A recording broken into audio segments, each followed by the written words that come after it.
and Mary, and we got to be because we've been separated for like a couple of months. Couple years, around enough. Yeah, on and off. That we're together. Hopefully, this will be long time. How does it feel to be back on the show? I've been doing like phone calls and such, but never in the studios except for Hollywood Square. So this will be my first sit-down interview with Howard. Hopefully, he will treat me with respect. It means I'll probably get reamed by him. So what do you expect today, Fred? Just fun. That's why we got some surprises for Howard and Robin. Elephant Boy stopping by with his girlfriend, Mary. Here he is, Elephant Boy. Mary, ready? Yeah. Come on. Come on. Where's she? Mary, yeah, come on. Yeah, what is with the big box? That's all right. I'll take it. There he is, Elephant Boy.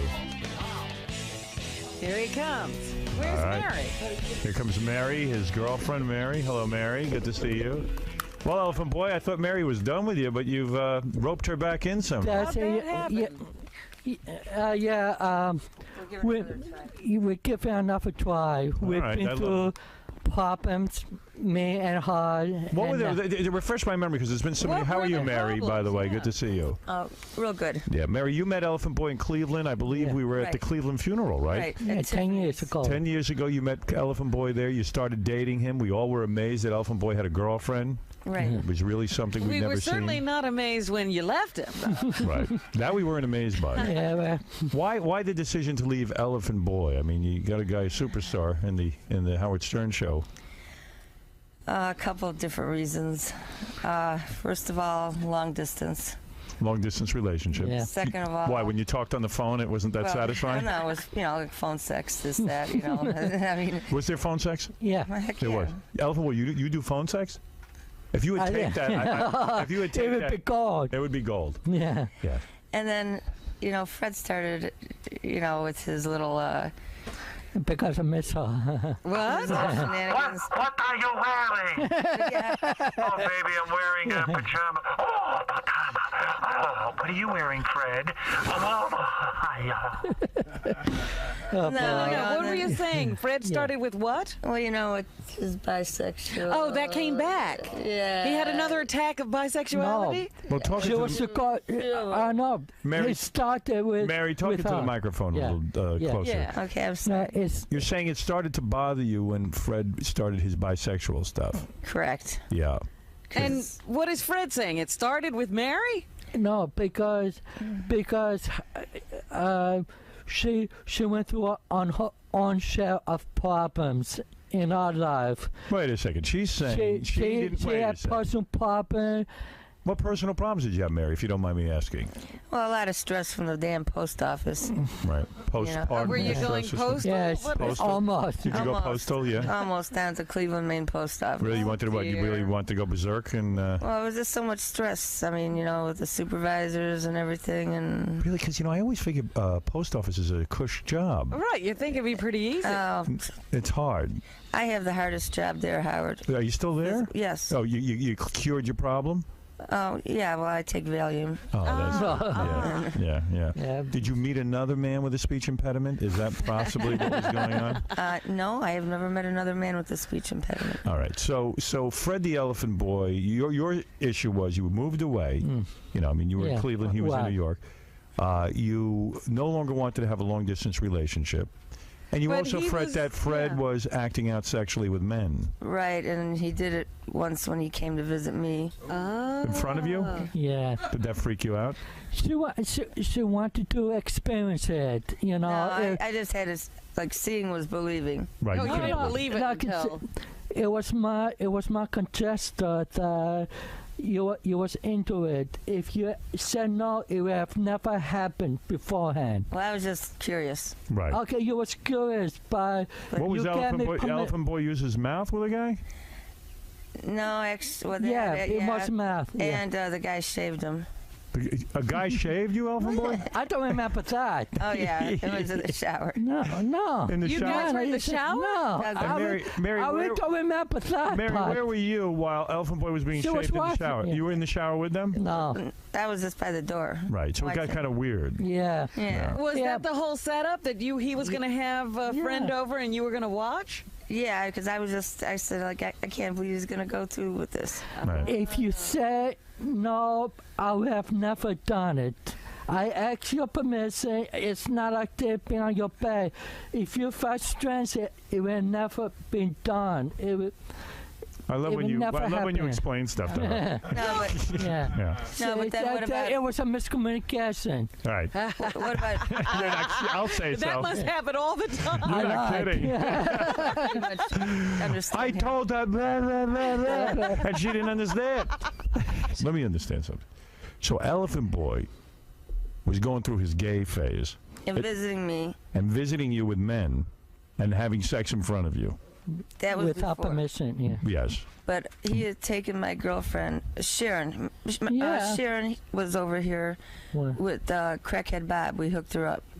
Oh, right. I remember Okay. that. Right. Yeah. That was a great couple. Yeah. No. All right. But let me understand Yeah. something. Dirty Doc, okay? Yeah. Right. He has like these websites. Yeah, Like- it's a. All right. What Big- happened? What? Well, Fred took his wife Yeah, you said. Oh. and was on that website, Yes. and they Yeah. filmed him, and Fred was getting Whipped and poked. and- Yes. It's yes. like I thought. Oh, I said that takes the cake. Right. It Well, was too freaky for you. You're up for a good time, but I this was is. Wait Yeah. a minute. Explain Right. to all of us. You three are having a conversation. Fred was on a website Okay. Yeah. where they put out. Right, we saw the video Yeah. where Fred was in women's stockings. I was very same. Right. Yeah. And they took a whip and they were using it on him. Yes. But not like whipping him with it, but having sex with him with it. Uh-huh. And it was pretty hardcore, right, Yeah. Alpha Boy? Yeah. Yes. Yeah. Yeah, you were going wild. There for a while. And yeah. he kept saying, What I they say. give it to me more or something. It was black then. She was like a miss. Yeah, mistress. You know, something like a fancy car whip. You know, you get into the mood of it. Right. Yeah. So So you were wearing women's stockings and high yeah. heels, too. it was. Yeah. Yeah. So So they that's started getting like, crazy. you know, Very and strange. and I kept getting like, I was losing my mind. It was like, God, you know. Then Yeah, I would it's- start drinking, you're- and then You started drinking, yeah. yeah, and I would drink, too, if my Yeah. boyfriend was doing that and I was you. But and well, thank God I'm really, got that under control. Yeah, Yeah. good. oh, yeah, help of my during wife. that time when she was drinking, taking drops, when we hook up with Cracker Bob, she used to, she, All right, let me move on. No, Alpha Boy, let me move on. She, Drops? What do you- no. When we hang out with Cracker Bob, They've been in my she house gave- many You were times. doing She drubs? gave, she gave. Drubs? Yeah. Oh, I didn't know that. And that's All it. right, So listen. I was pissed off at that. You know. So All right, both so- of so- you decided it was right. time to leave, Yeah. right? What I'm hearing in this, Yeah. and believe me, this is tough hearing. Elephant Boy, you're saying she had her problems Yes. with the drinking and the depression and all this. Drugs. Yeah. And you were busy with doing dudes Yeah. and dressing up as a woman and getting Yeah, I dominated. was very assaulted. What about Howard? When you shocked me one time I was on the air, you had a telephone conversation. Hello, my name is Fred. Yeah. I'm looking for a. Yes. Oh, yes, that Yes. That's it. What you're referring to is that one. That was shock. Here it is. Don't. I'm looking for a couple in the 30s or 40s. What is it? Why does that bother you so much? Yeah, like I said, it was a dumb thing to you, and It killed me. Yeah, It that's killed it. you? All right, so what happened? And I thought all this Let me stuff explain too, what this is. Yeah. Okay. Elephant Boy took out a personal ad Yeah. On some kind of phone service. on a phone service where he was looking for couples. And dumb enough to leave his name, even though Bingo. he didn't have to leave his Yeah. name. Right. So Everybody- you Yeah. started to question the man you were in love with. started- because you got me off guard. Right. I never heard of it Yeah. until I was on the show. I was shocked too. I didn't know Elephant Boy was So, into this. Elephant Boy, you never told her you were into all of this? No. Oh. I think I did, but that was a long Yeah, time she ago. couldn't understand it. Yeah, Might- no, yeah. because I think you're an honest guy. No one I just think knows. she was being kind to say, understand me one thing, and when I came up with the idea, it came out. she got a completely different By the way, way. Fred, I'm really glad you grew back that mustache. It looks fabulous. The hair, Not the bad. facial Yeah, hair not is bad. a Not real bad. addition. Okay, and now, Right. no, next time. Get rid of that. You- So anyway, now, in a miracle of all miracles, Fred the Elephant Boy and the beautiful Mary are back together. Now, how did this How happen? did that happen? Well, he still calls me like every couple days, and this and that, and we developed our friendship over, and By the way, he was very dedicated to you. I got to say one thing in Elephant Yeah. Boy's defense. He came in here, and in order to win an Xbox for your son, he did gay acts I with a know. man. Yeah. well, you know what? The first Xbox got stolen, and then the second one broke, and Do you remember what That- Elephant Boy did? yeah, yeah. you guys had to throw marshmallows on his private. No, think green that's what- paint on Yeah. Ibis Eric. Yes, you had Okay. a high pitch. You took your hand and you put green Yeah. paint all over High Pitch Eric in a very private place, didn't you? Yeah, that's him. I did it for the son because it's a brilliant kid. He's an honest Just student. honest student. All right. If it was so, enough, it can be as smart as Fred was your son Wallace. embarrassed by Elephant Boy a little bit with his gay acts, even though he did it? Yes, but Yes. he was proud of Fred to even do that, so Right. he could get an Xbox. All right. So anyway. So wait a minute. Now, somebody said you didn't want Fred around your son because of all Oh no of this? no! That never happened. Okay. Oh no! No, no, he was a good friend to the, All the right. kid. Oh yeah! Oh. Right. Yeah, so I think the most we were becoming just friends. So how yeah. did love bloom again? Elephant Boy would call you and talk to you, even though you had broken up. He missed you. Did you find yourself missing know- Elephant Boy? Yes, You did. because you know what? The pillow He's talk. like real honest. Right. You know, Yeah, I'm not a stupid, 10. stupid but honest. I might be a 6 or something, but he considers me a 10. Yeah. I think you're a 9. Oh, you do? Oh, I certainly do. I even got a belly. You look good. You know? You've held up. But it's my body. No, you just hit her in the boob. I know I didn't mean that. Elephant Boy meant to touch her belly, and he hit her boob. Yeah, I didn't mean that. All right. I was aiming for a body. Your aim is as good as your speech. So, So you say it's he's with the honest, set. so I imagine you know what he's saying most of the Well, time. he Yeah. promised me that he's getting rid of all the gay stuff. Are you laying off the gay stuff? Yes. Have Now, you been, when did you quit the gay stuff? be honest. Months ago. Months ago. I don't know much. About half a year. Did you not know, Mary? Yeah, yeah. No, I thought it was like about over a year. Yeah, that's what I'm saying. No, you just said months. I'm a bad choice of words. But Like I said, months I and a don't year are remember. two different things. I don't remember the last time I seen her. You've know, been. You it haven't may- seen me. You haven't seen How me long for, ago? for a few years. Yeah, but if I say yeah, I have a very poor concept of time. Well, no, Yeah. So it could have been a week. All right, so last night you gave up gay Yeah. sex. 10 years. No, Elephant a Boy. lot longer than that. Do you really think you want to give up gay sex? I mean, Mary's great and Yes. everything, but it sounds to me like if you've been doing it up until a few months Well, ago, like I said, I it's don't. something you're into. And you were No, 9. it's a substitute whether something I'm into. Have you been finding a lot of guys? No, What? no, except for that one. How many there. guys? Who were you with a couple of months ago? No, I don't remember. Maybe a couple months. Maybe a year ago. Whatever the time frame. Yeah, Who I was just say I have Where'd you meet the guy? I'm shocked. Where'd you meet the guy? Internet. Internet. Yeah. Oh, yeah, So yeah. that's where you pick up guys? Pick up any Tom, Dick, and Harry? No, White guy? No, yeah, white. Why, you don't like black? No, You don't like black guys? Why not? nothing personal, Robin.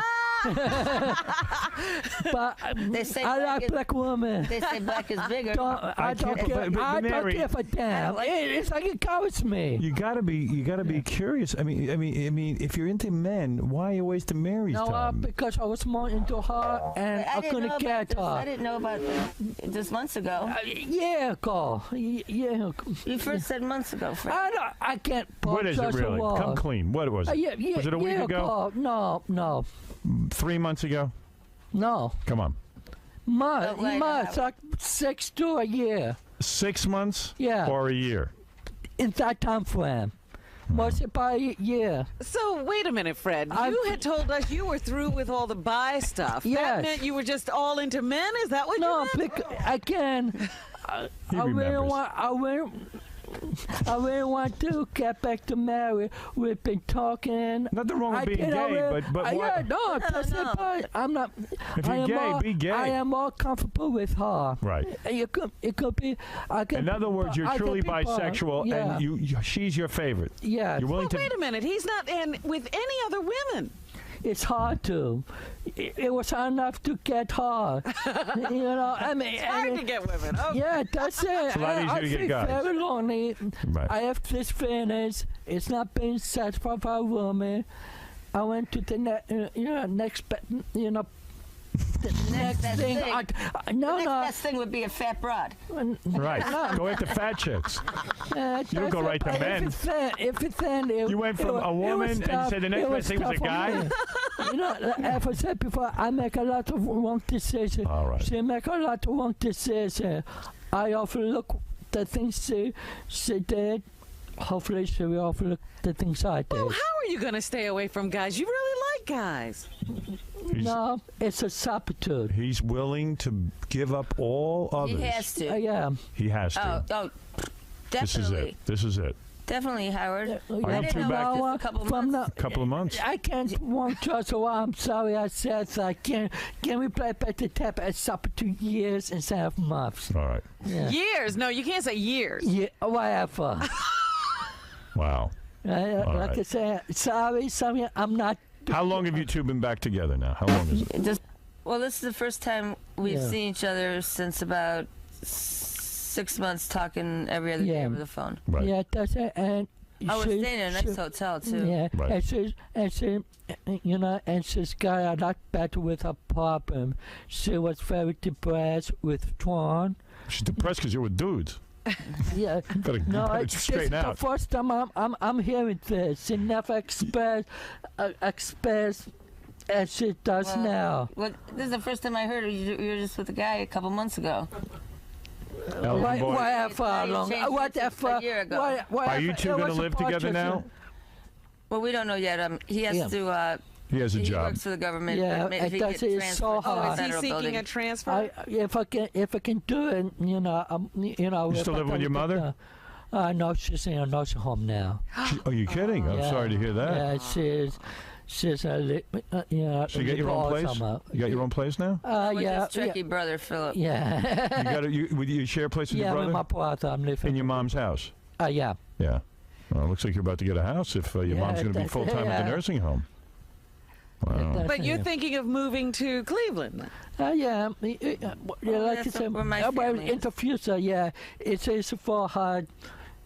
Elephant boy, is there something you want to say to Mary right now? Is there a question you want to ask her? Look, well, I thought that it was thinking if things are going up, you know, okay, you know, because we're just beginning anew, like we make it. Wait a second. If I I think can, America's most eligible bachelor is about to say I want to something. say that. We have the real bachelor. We have the real bachelor. Come on, say it. Yeah, I said, Mary, if things go great, and I've been up with you, everything's normal. I want you to be my wife in the future, and you know, and show you what kind of man I am. I'm going to be better than the husband your sister married to. They will be jealous of you if you will take me. Well, time will tell. Exactly. Oh, I see. Yeah. So that was not a yes. No, but not we're yet. just Tell- like The Bachelor. We don't really get engagements No. either. Well, Elephant Boy, that was very romantic. No, but time will If it tell. does, I gotta if I do, you will be the first to know. Thank you. I think he should be the best man. Who? You! Oh, no. No, there's nothing best about me. Yeah, I know. And tell her you're never going to spread your legs for a man again. Like I said, Legs, butt. Whatever. whatever. Whatever you Like spread. I said, Whatever. like, I would be a white woman, a white woman? man, He got himself a white woman. No, I would be a one woman's man. A one-woman man. We see Yeah. you're a one-woman man. Yeah, you don't have a That's what I'm choice. saying. Yeah, You only found one woman. that's all I need. It's the guys you have to cut down on. Right. That would be. Are you going to be a one-woman, several men man? Never. Never. No more. No more. It's over with. You know, No, like I yeah, said, some- Howard, that's- It's gotta be, man. Mary. No, Yeah. I'm not getting disease. No. But you don't want to be cheated on. Right, that No. too. Yeah.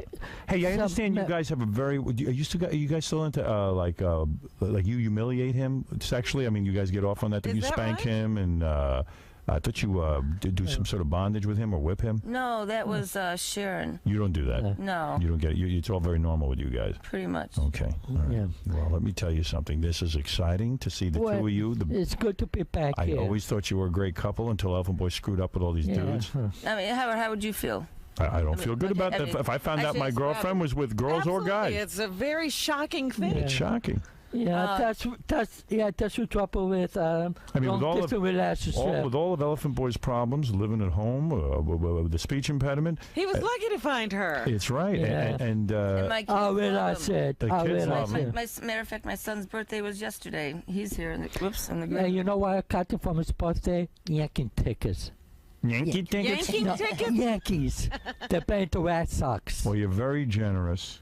You're a wonderful man. Yeah. Yeah. I And I got appreciate some it. gifts for you and Robin. Yeah. Isn't that nice? Thank you. Well, Yeah. listen, I want to congratulate Elephant Boy and Mary on getting back together. It's really good to see you two together. Thank you, Robin. It's been a couple of years since I've seen the two of you walking around. Everyone was praying that Elephant Boy would find love again.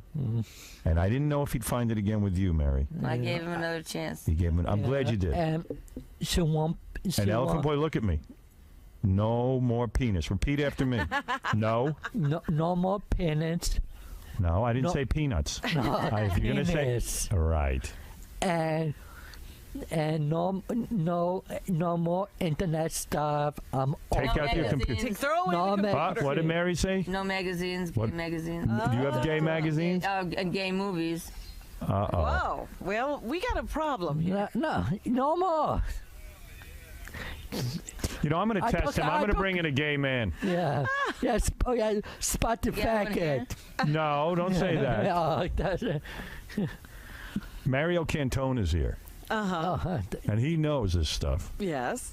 What does he know? Oh, isn't he a gay comedian? He's a gay comedian, but he's a funny comedian who happens to be gay. Right. oh, I didn't know that. Are you going to? If you're attracted Well, to him, what's that wrong with one. you? I know gaydar. who he is. I see him perform. It's funny.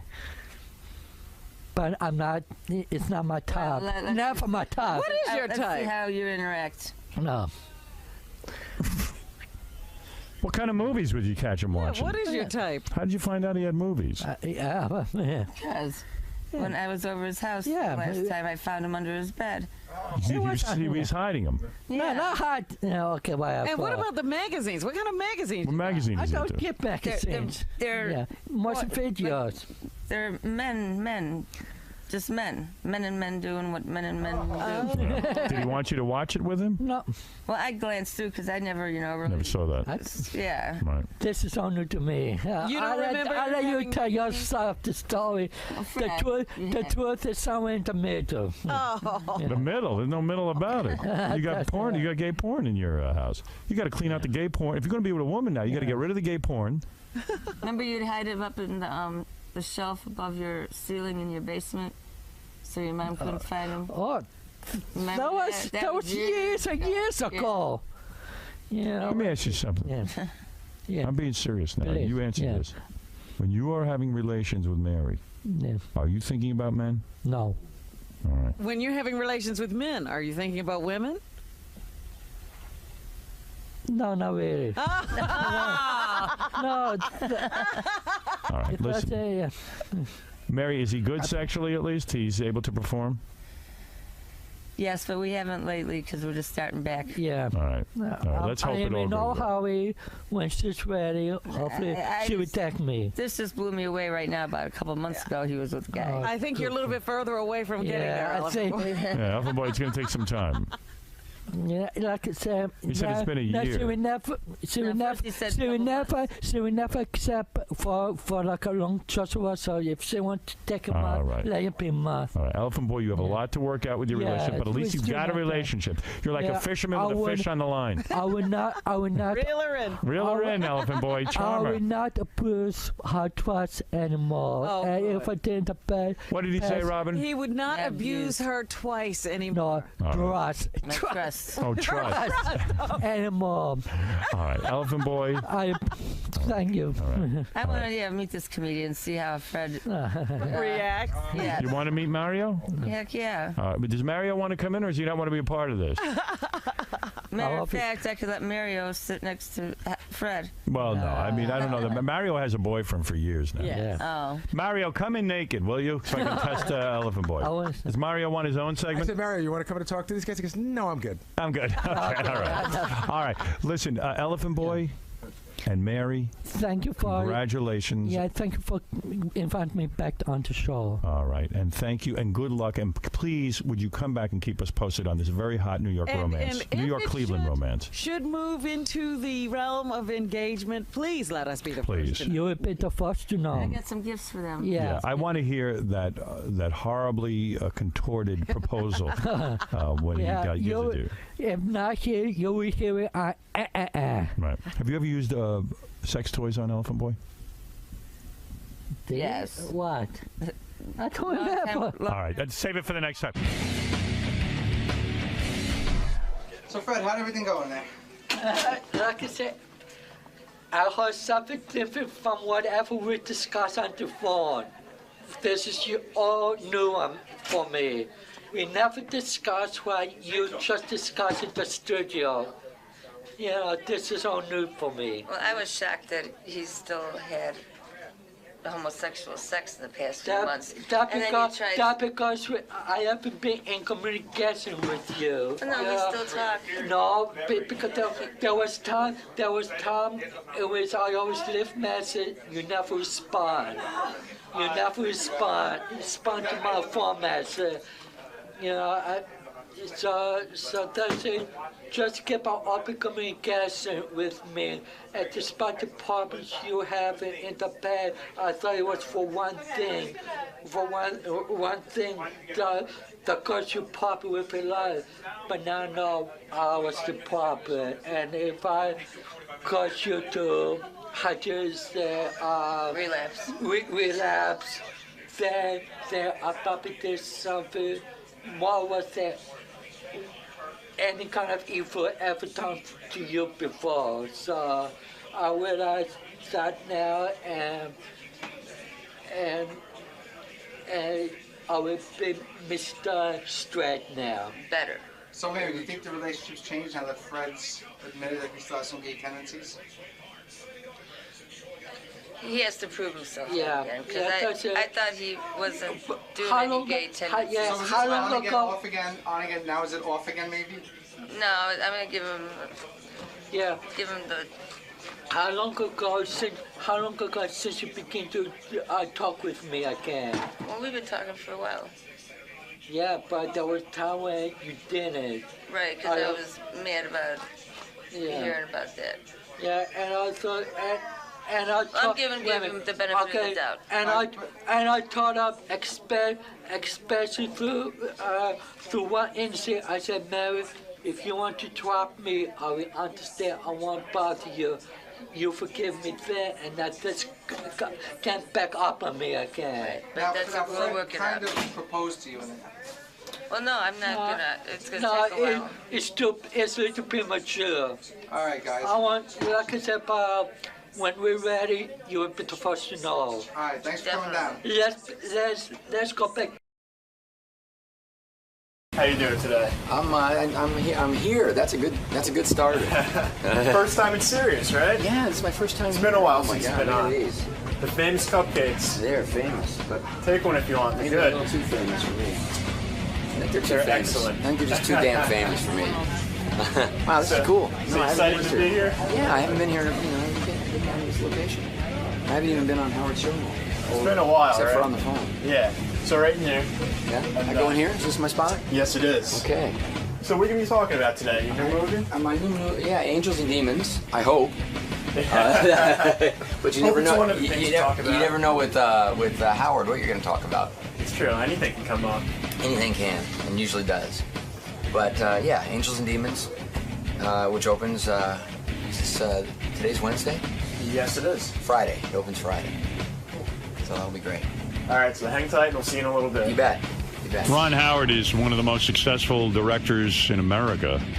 He's probably the top, I don't know, who are the top 5 directors? Let's ask Ron. Ron, are you the top 5 directors in America? I mean, if we're going to really think about it, I think you are, right? Well, who's better than you? There's some pretty good people out there making good movies all the time. I'm good. How are you? Nice to see you. Good, thanks. This is my spot? Yeah, take a seat anywhere you want. Great. Not too many strippers have sat there recently. You'll be fine. You're wearing jeans. It's fine. How are you? I'm good. I'm good. You? You nervous with this movie coming out, Angels and Demons? I'm kind of excited. You are? Well, you know, the Da Vinci Code showed that there's a big audience for, Tom Hanks playing this kind of a character. By the way, I made a mistake. Da Vinci Code worldwide made $780 million. 760. And we were just trying to figure out what your take is on that. That's got to be 10%, right? So I'm really excited about the movie because he's going to make another big payday. Do you get $76 million for that? I mean, I would think that would be fair that you would get. I think it would be fair too. You don't think? But they don't give you that? No, it doesn't, because that's the gross. Right. And then but your deal is off the gross. And then there's that's the gross what the theaters bring in.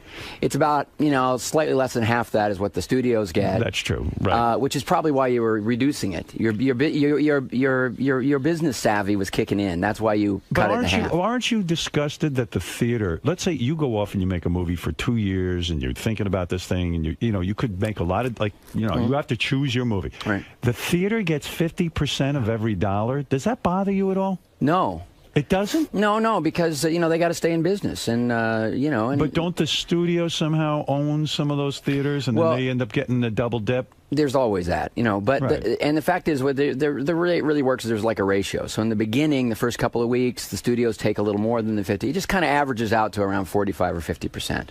I mean, you should get if you make a film that makes $760 million, you should get you should benefit. I mean, you made the film. I think he benefited. I benefited. I think he does benefit. Do you have to split everything with Brian Grazer? We've had that partnership for 20-some years. Everything goes into the pot. 50-50 with you too. But you know what? 24 goes into the pot too, and that's Brian. Nice. And Brian produced that. Oh yeah. So anything he TV show- produces, you get half of. Huh? Anything he produces, you get. Everything just goes into a pot. Wow. I see the name Imagine, which is your film company, your production company. I see your name on everything. Imagine. Right. I can't imagine how you guys can be that involved in all of these projects. What do? You farm them out to people? I mean, you can't be that involved in everything. Well, I mean, it's a company, so we have some great executives, right? Karen Kahila and others who who do great work, and executive producers and directors. Has Imagine had any failures that I don't know about? I mean, it seems like everything's a winner with you. Well, let's keep it like that. Let's Are not there delve. failures? Of course, we have disappointments. What is your greatest disappointment? Who, as a director, maybe? Okay, what film did you make? I can't even think. What film did you make that didn't do well financially that you think should have been? Well, I made a Western. With The Missing, with Cate Blanchett and Tommy Lee Jones. I loved this movie, but we really couldn't get people to go see it. Is that so right? That happens. The Missing. Yeah. It's your worst nightmare. You put in 2 years. I see everything, and I don't think I saw that. But I love the movie. I mean, so if you, did it get good reviews? Mixed reviews, but it's real glowing. Some loved it. Some didn't like it much at all. I'm going to rent it. It's good. I will watch it. I personally am really proud of it. I missed that one. I really did. I mean, I see pretty much everything you do. Well, we talked about Frost Nixon. You could. I love Frost Nixon. But are there any that were personal disappointments that you thought, all right, you go into every concept, of course, with great expectations, that you didn't like the final result, that you didn't? There's, there are always elements of everything that you wish you had another chance to do, and so forth. But I sort of quit talking about it because one time somebody said, "Well, what's your least favorite movie?" And I was talking, and it was a bunch of kids. It was high school students at a class, and I'm talking to them very frankly, very honestly, and I told them, and the look of disappointment because that was their favorite. So once I make them, it's not really up to me. It's people like the ones they like. You shouldn't watch these films ever. Do you ever go back and see them again? Yeah. I don't, unless I have to do a DVD 20th anniversary commentary, which I've been around long enough that that's starting to come up. Right, and also you were honored recently. I have the DVD. I haven't watched it yet. There was like a whole commemoration of your career and all the films you've made. Right? It was a whole. I didn't see that, but I know about it. Why wouldn't you go back and watch these films? Well, I'd be proud of them. I am proud of them. If I bump into them or something, and I watch a few scenes, but I saw them a lot. When we made them. But when you let's say you're laying in bed and you watch TV and Splash comes on or something. If I catch it in the middle, I'll watch a few scenes. When I did we did a commentary for that a while back. I was really proud of it. I thought it worked great. We did a Parenthood one. Now there's going to be a new television series based on Parenthood. Oh, no kidding. Yeah. Ka-ching. Well, thank you. Wow. It's the same guy who created Friday Night Lights as a movie. I mean, as a television show for us. And he came to Brian and I and said, I want to do Parenthood, and I want to do this family. And we said, why don't you just invent your own family? He said, well, I love the structure of that family and those characters. And he wrote a fantastic script, and the pilot got picked up. I mean, if you're not one of the wealthiest guys in Hollywood, then who is? I mean, you've got to be tremendously successful financially. I'm thinking this through. I mean, I started a production company. I used to make these productions. You couldn't get paid. Right. But you're able to. But he manages, You're able to make a living out of it. I try to get paid as often as possible. But how many projects do you consider every year that don't get, not everything gets picked up. Not everything gets a go. Oh, no. I mean, for me as a director, I'm always developing 5 or 6 things, and I can only do a movie every 18 months. Right now, do you have 5 movies in mind that you want to make? Yeah. You do? Yeah. You mean that you're actively developing the script? But will the screenplays come together? Could you ever get the right casting? So it's one thing to have an idea that you're passionate about, but then it's another thing to get it to the next level where you think, we can really make a movie that's, going to mean something. Why have you avoided making a superhero film? You've gone out of your way not to do Spider-Man. You could have been directing. By the way, I know I said that in an interview a long time ago. I mean, this is not the recent iteration with Sam Batman, Raimi. Spider-Man, and Harry Potter. Even you turned down. Yeah, well, I did. Yeah. Were you regretting any of that? No, because I didn't think I'm not a comic book guy. You're not. I did as a kid. I wasn't reading them. I'm not crazy. So in other words, you had a life to make those movies. Actually, we saw his life. I was working. I was a little busy working. We saw his life. I was obsessed with comic books as a kid, but then again, you as a kid, I mean, you were doing some cool stuff. You were on TV. I was on TV. But the thing is, if you're going to do those movies, you can't be cynical about them, and you can't manufacture them. Right. I think you got to love what you're doing, and that's and I've been fortunate. The movies that I make, the whole array of them, whether it's comedies or How the Grinch, a fantasy like How the Grinch Stole Christmas, Angels and Demons. These are ideas that fascinate me. Did you see Spider-Man? Oh yeah. Did you like it? I liked it very much. And of course, my daughter Bryce was in the third one. And I want to ask you about Bryce in a second. But did you see Star Trek, the new one? Yeah. State of the art, right? Liked it very much. Yeah, me too. Yeah, J.J. Abrams did a fantastic job. But do you want to do something like that? I know you've done real space movies. But what about the fantasy movies? I would, fantasy, and I'm actually working on a couple of sci-fis. Yeah? Oh, you are? Yeah. That would be good. Yeah, it'd be fun. J.J. Abrams asked me how his movie was going to do Star Trek. I had seen it, and I said, you're going to make $79 million. And he said, if I get $79 million, I will give you a blowjob, he told me. And we haven't seen him since. Turns out he's a bullshitter. I can't get all of it. He's one of them Hollywood bullshitters. Empty promises. Are people in Hollywood bullshitters? I mean, really, Ron? Are they? I think when it comes to blowjobs, just pretty much all the time. You promised blowjobs and not giving them. Tease. But I'm waiting for it. And I don't. Since he's blowing me, I don't think that's gay. For me, I mean, for him it is. But who knows? I don't know. You figure it out. 79 million. There's no gay, straight. It's all the same. Everybody's having fun. But everybody understands. No, but I mean, there are people you've worked with that are horror scenes, right? You've worked on movies that you've absolutely hated working. You once said, I think you once said that Val Kilmer was a nightmare to work with. He was pretty erratic. He had nightmarish days. Yeah, there were nightmarish days, and then there were great days because he's talented, you know. But you know, for an actor to dick around with you is so stupid because here you are successful. You might use them in every single movie. That's right. You might make another movie. What kind of jackass? I'll tell you piss something. you off? I don't want to, Val Kilmer. Why later I worked with him again on something. But you did? Yeah. But the thing is, Val built a deck at Ron's house. He's his carpenter. And he had some real nightmare days. and he later did he played Jim Morrison. He did The Doors, which is an Imagine movie, you know. Yeah, right. And look, because I started off as an actor. Right. I understand. You understand these crackpots? I understand. It's a very emotional Aunt B was a real job. asshole. And that Barney, oh my God. There were moments. I'll be honest. There were moments. So, I'm sympathetic to all that. And at a certain point, if somebody's, making it difficult, I acknowledge that too and try to work through it. But I cast them for a reason, and it's because I want what they can do when the cameras are rolling. And it doesn't matter much, but how Tom I feel Hanks about doesn't give you any trouble. Oh, well, Hanks is kind of he's a so dream. easy. You see, I might use him in my film. Tom is unbelievable, and he's great got actor. complete integrity about what he does. He shows up on the set. He knows his lines. More than that, I mean, it's first of all, it starts with a script, not in some sort of bullying superstar way. He's a great writer himself. He contributes, and he leads by example. Like if you're working out there, we were working in Rome. We were working in Rome in front how of the long Pantheon. do you spend on Angels and Demons? I'm not talking about developing. I mean, how long do you spend shooting this thing? I guess about 4 months. 4 months. 80-some shooting days. Okay. And so we were filming high pressure in Rome. Right. We started the movie in Rome. Right. And we only had limited amount because it's the summertime. It's tourist season. They probably the Vatican is not thrilled we're there anyway. Vatican doesn't like you. They feel you're anti-Catholic. Right. So why though? I don't get it. You never read the books. Yeah, but why is Ron anti-Catholic? Because he's making the movies. Apparently that's. If you give the Vatican $10 million, they'll look the other way. Where were you when I was trying to figure this movie out? In Jersey. He was in jail. That's right. You'd have to bail him out to get his. I had to bribe a priest.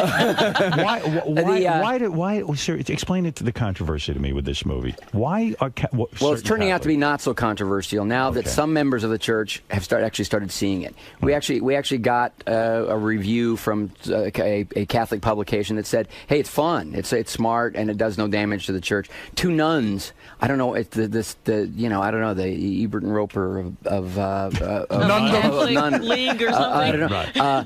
Reviewed it, and they said it was really great. They really enjoyed it. They weren't threatened by it. I don't know if you heard, but they've been defrocked. They had one criticism for me, about like just the way I shot one of the action scenes. So everybody's a critic. The right? action scene. The nuns were like, the car chase wasn't believable. We had to hold it back for PG-13, and so they didn't like that. So you're excited about this, but nervous.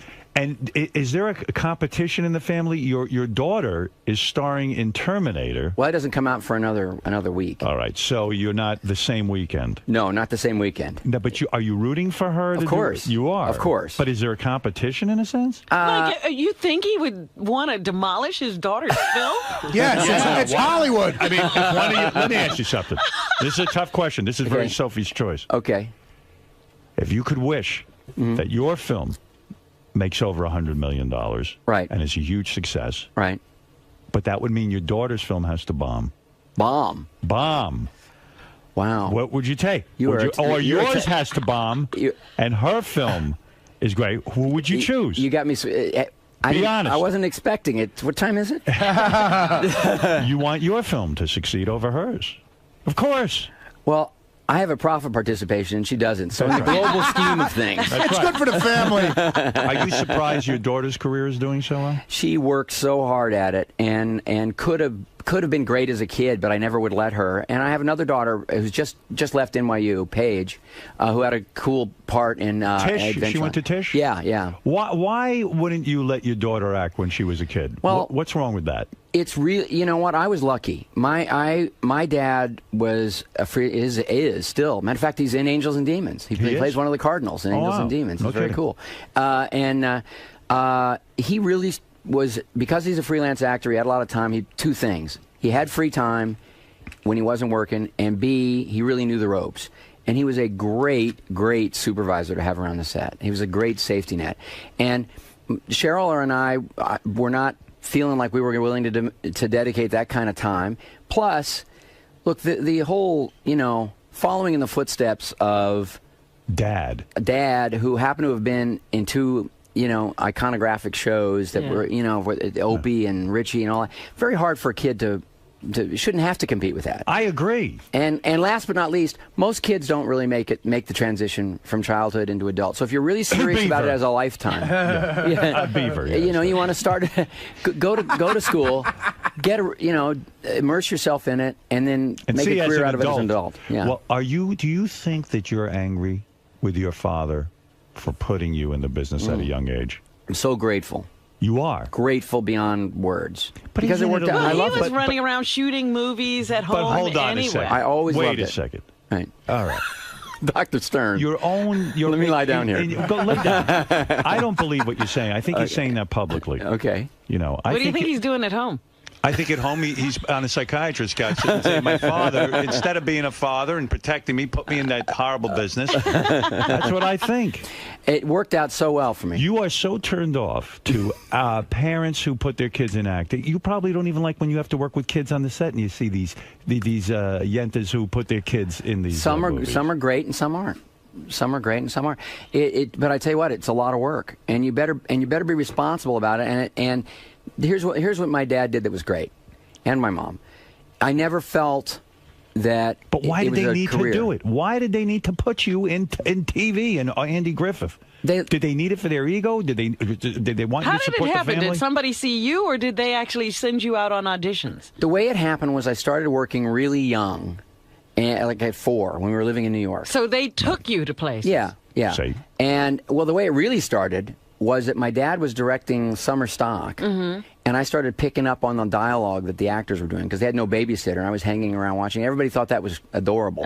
And so I was doing these scenes, and my dad and I would do these scenes for friends or whatever coming around, and I was pretty good. Isn't it a miracle that your life ended up not like, Leave It to Beaver's life or... it's a kind of a miracle. Eddie Munster. I mean, you really made the transition beautifully. Hey, point to two people, him and Jodie Foster, the two that sort of made it. Do you get together with Jodie Foster and say, look how lucky we are? We haven't done that. Like but, a group? The group of successful child actors? Kurt Russell was a pretty successful child actor, too, who I've worked with. There are a few. But it's and look, here's the thing. I always loved it. So where I think kids run into trouble is two ways. One, they don't really learn how to act very well. My dad was an excellent teacher. I was around good people. The environment was good. It was very constructive. I was actually learning how to do something. Right. Not just be like a trained animal. Not a cute... Now, smile, or now in other words, Ron, tear.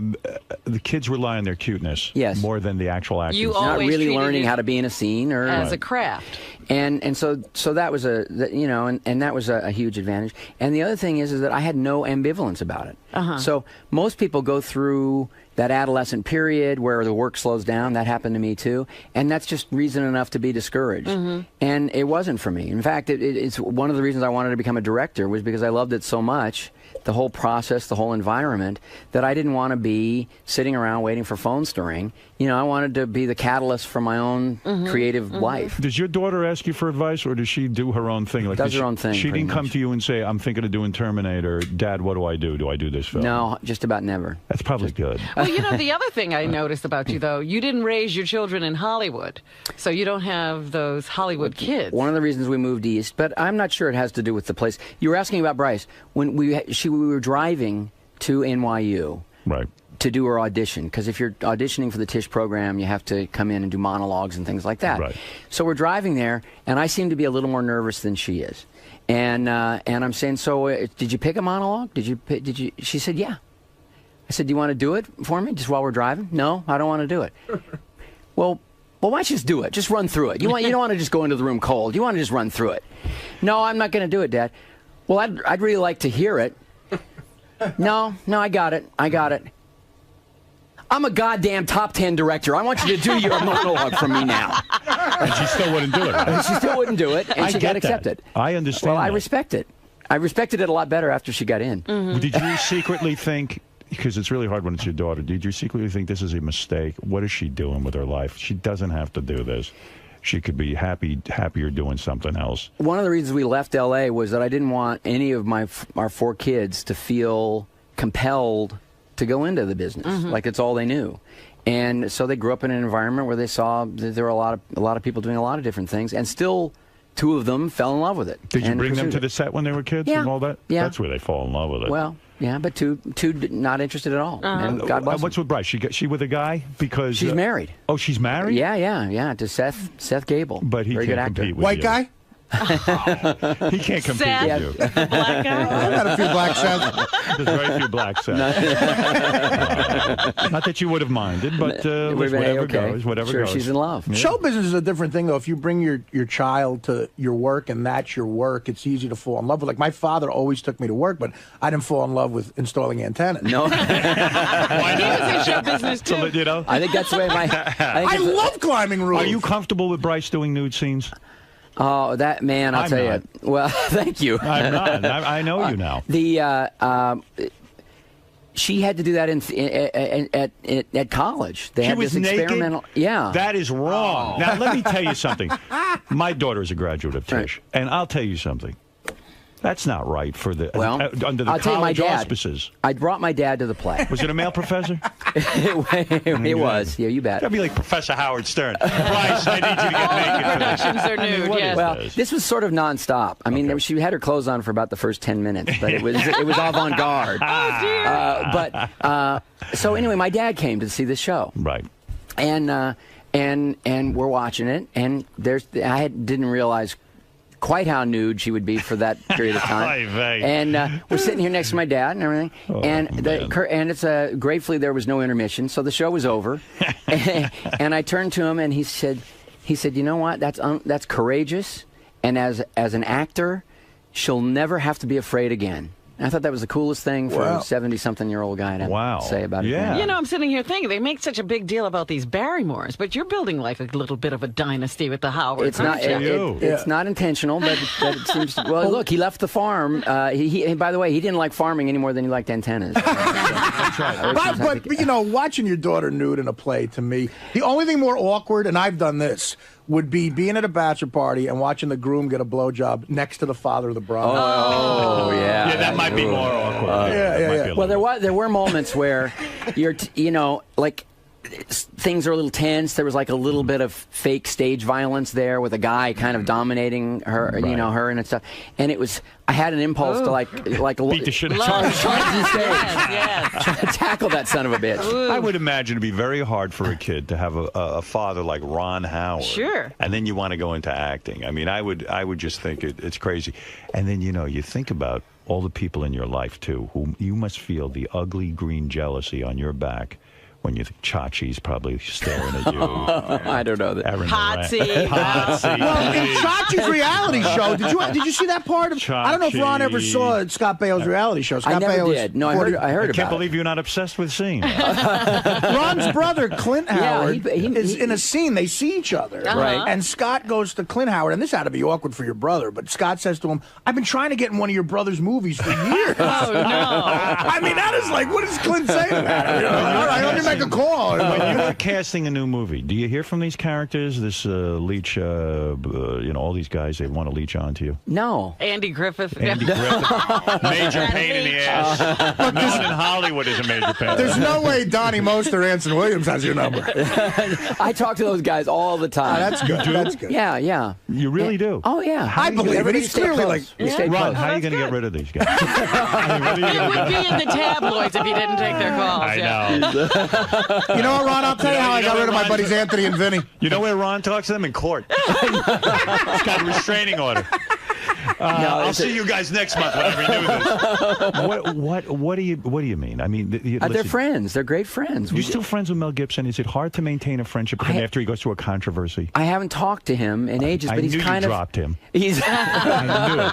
I really, he's kind of he's kind of not around L.A. He's not around New York, and but he's ruined himself. He had a perfect. Oh, I don't think so. He had a perfect. Come on. Well, let's stop the Hollywood bullshit. The guy. The next time he stars in a movie, people are going to want to see him because he's a good actor. He's a charismatic guy. He's a great director. Miss California. Are you really going to listen to what he has to say about people and religion? Forget that. I'm just saying that he had everything going for him. Sure. Great director. I love his films. Yeah. And all he had to do was keep his mouth shut. And then the Jew incident. Yeah. But Ron, now he's dumped the wife. He's Mr. Catholic. He's dumped the wife. Right. And he's running around has a person holding a sign up of his new girlfriend's name when he's so they get the spelling right. He was the first guy, if he were on the show, to say, he wrestles with demons all the time. He's Mr. I know it's true. He's Mr. Catholic. Yeah. That would be like Mr. Met dating a chick. You are squeaky clean. You got to be one of the smartest guys in Hollywood. You don't screw around. Right. We never get to hear these chicks you're banging. Right. You keep it on the QT. How do you do that? How do you keep it so quiet? How do you have sex with these actresses and it never ever comes out in the press? Keep it so What I want to know Talk from Ron about is that for a second, and then we'll get back to Angels and Demons. And how do you get heroin secretly? Yeah, how do you score heroin and no one knows? By the way, Angels and Demons is opening this Friday in theaters everywhere. That's why Ron's here. He's not here for. He doesn't like our fooling around. He's not here because he likes talking about the Tisch School with Howard. That's a good school. But Angels and Demons is really good too. Angels and you're saying it's a good movie. That's why you ask at the beginning, am I nervous? And I'm more excited because it's a real audience movie. It's a thriller. Look, the first Da Vinci Code, the impetus for making it was this almost philosophical, theological challenge to the church, And it was, by the way, we tried to make it a mystery and a thriller, and that's the way the book was.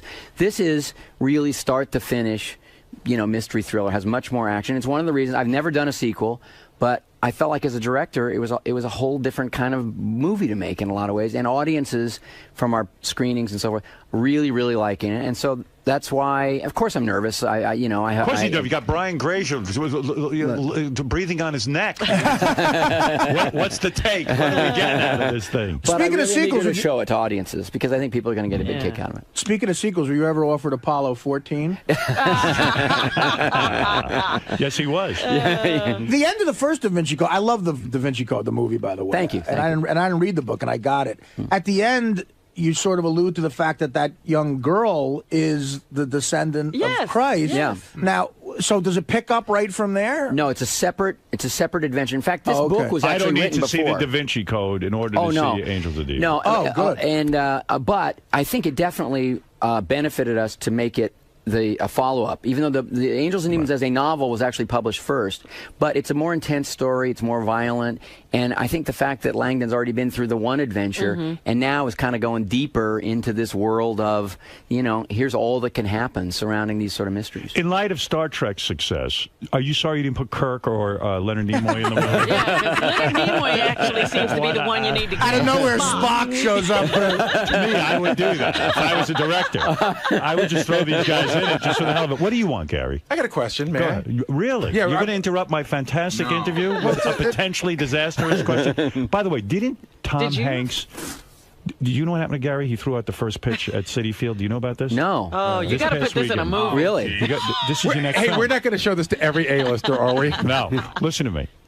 Didn't Tom Hanks throw out a first pitch and you caught it, but it was a disaster? I couldn't catch it. It was so far askew from what it should be.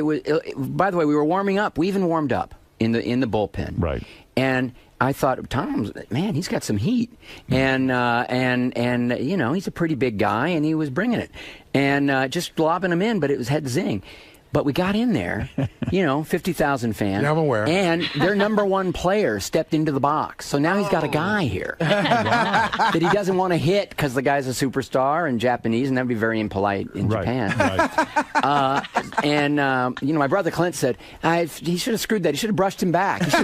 Yeah, a little chin music. Should have put one right between the 4 and the 7. This was in Tokyo. Yeah, it was in Tokyo. Right. And so Tom, very good athlete, threw it 8 feet wide and in the dirt. I made a nice lunge, which I can verify because I had dirt on my pants. I really tried. Right. And I went to the backstop. And how come we never see that? Yeah, I don't know. Mine was on Kimmel last night. That's how bad it was. Well, here it really? is. Take a look. There you go. There's Gary at the... Now, he completely misses the catcher, and it goes... hits the umpire. Gary, you did way worse. Worse than Tom Hanks. If I could say, because he wasn't girlish when he threw it. Yes, I know. That's the point. You gotta just whip it. You gotta whip it. It didn't lob up and over to the right. I got it. Gary, you're such pain in your face. I know. Ron Howard thinks how girlish you throw. Unbelievable. Can I ask Ron the question I came in to ask him? Oh, the question is now changed. No. Hateful. I heard that when you were making The Grinch that Jim Carrey was complaining about the outfit. Yeah. And somebody said that you put the full outfit on one day. It came in to show him that it wasn't so bad. Well, it wasn't that. I had always told him that out of sympathy, someday I'll wear it. Because he would say, man, this is brutal. But by the way, to Jim's credit, I got to say, early on, I said, should we adjust it? Should we simplify this thing? Because, I don't want this to be a nightmare. And he said, no, this is the look. This is what we got to go for. So he toughed it out, but he was miserable. And so one day as a surprise, just to kind of boost him at about the halfway point when things were getting pretty low, I showed up in the outfit. Well, and cool. It was fun. Oh, that's cool. It was fun. You brought up your brother. Is it hard for your brother to have you in the same business as him and you be so super successful? I mean, do you guys sit down and work that out and you ever say to him, listen, Clint, this has got to be awkward. Right. Because I'm so goddamn successful. There's not too many people who are so successful like you. He has a theory. Go ahead. We're very close. Right. Really close. I love working with him. He live near you? Do you guys that close? He lives in the house. No. He lives in the house? No. I didn't know that. No, he lives near he lives in L.A. still. Right. He's in the Cato Kalin trap. But he's got a great life. Right. And he loves what he's doing, and he looks at the way I work, and he says, I don't want to work like you. Right. And Are you a workaholic? Probably. So he's lazy on top of it. Oh, Jesus. Is that what you're saying? He's got a great life. I sort of wish I had his peace of mind in a lot of ways. Do you get to see your wife every night? Or are you one of these Pretty guys much, yeah. who casts his wife aside and doesn't really... Do you know your wife anymore? She's not cast assideable. She is not. No, she's fantastic. Well, look, we met in high school. We're going to be, what year is this? It'll be 34 years this year. Wow. Congratulations. I mean, that is a major success story. And you still enjoy banging her, and you still enjoy the sex, right? I think on the phone last time we said, got into this a little. I said that I was having sex while I was doing the interview. That's a pro. That is a pro. Well, it was actually, that was a joke, actually.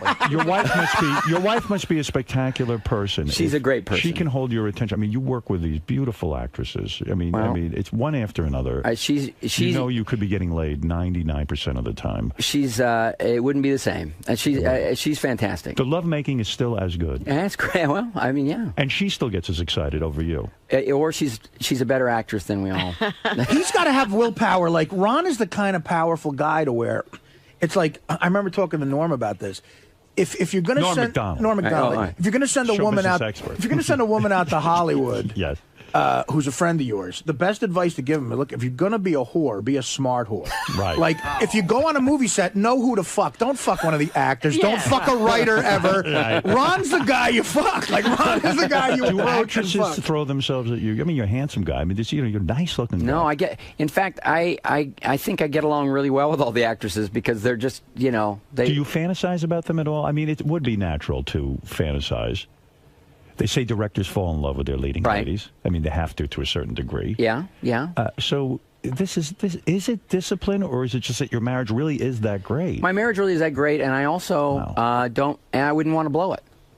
I wouldn't want to. You wouldn't want to give up what you have. I wouldn't want to give up what I have for a second.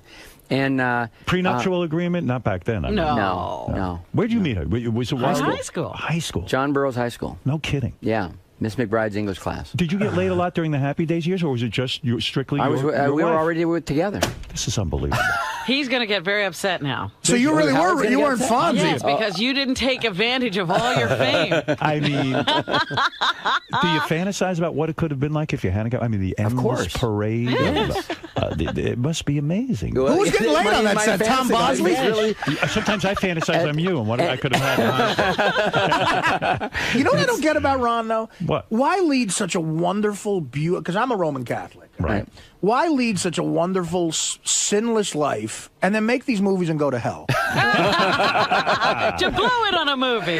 Now listen, the movie is called Angels and Demons. Right. You know that Ron's a good director, so you should just go based on that. I mean, has he ever let you down? A Beautiful Mind. A Beautiful Mind. Best movies ever. Thank you. Yeah, that's unbelievable. some movie. What's Yeah. with that maniac, Russell Crowe? What's he up to? He wasn't throwing phones. He's doing on that Robin Hood set. right now. Is he doing with Robin Ridley Hood? Scott for our company, for Imagine? Brian's producing. No kidding. Yeah, he looks fantastic. It's so cool. I mean, it's like the Gladiator version of Robin Hood, because with Ridley Scott, you know, they're not making it whimsical, or you know, it's tough out there. I would go see that. It's really a They're good actually script. acting like there were no conveniences back then. It's a really good script. And his accent's better than Costner's? Yeah, it's fantastic. I'm telling you, it's going to be great. I would hope. Have you ever had the experience, though, of working with an actor who had a difficulty, a real problem, and you really had to work with them, or, I mean, you know, either a substance abuse problem, or, you know. No, I've never had that. Never had that. I mean, I've had people probably who did, but they were functional while I was dealing really? with them, you know. So Yeah, I'm functional. Are you good? He works, first of all, he's working with gets the good top, the people. creme de la creme. He doesn't have to work with these crappy Sometimes, you know, I mean, even a Robert Downey Jr. has had his problems. Yeah, but he's so No, great. I've never had anybody who, you know, seemed to be losing it in that way. Or maybe this a point- couple of like secondary characters where Yeah. you sort of knew. Do you that- think at this point you could put out a movie with an unknown actor? Because most of your movies, you have a guy like Tom Hanks, Right. or you have Russell Crowe, because they're bankable. In other words, you know that if they're in the movie, you got a better shot at getting an audience in there. Would you ever go back to taking a chance with somebody who doesn't have any kind of? Well, yes, I would.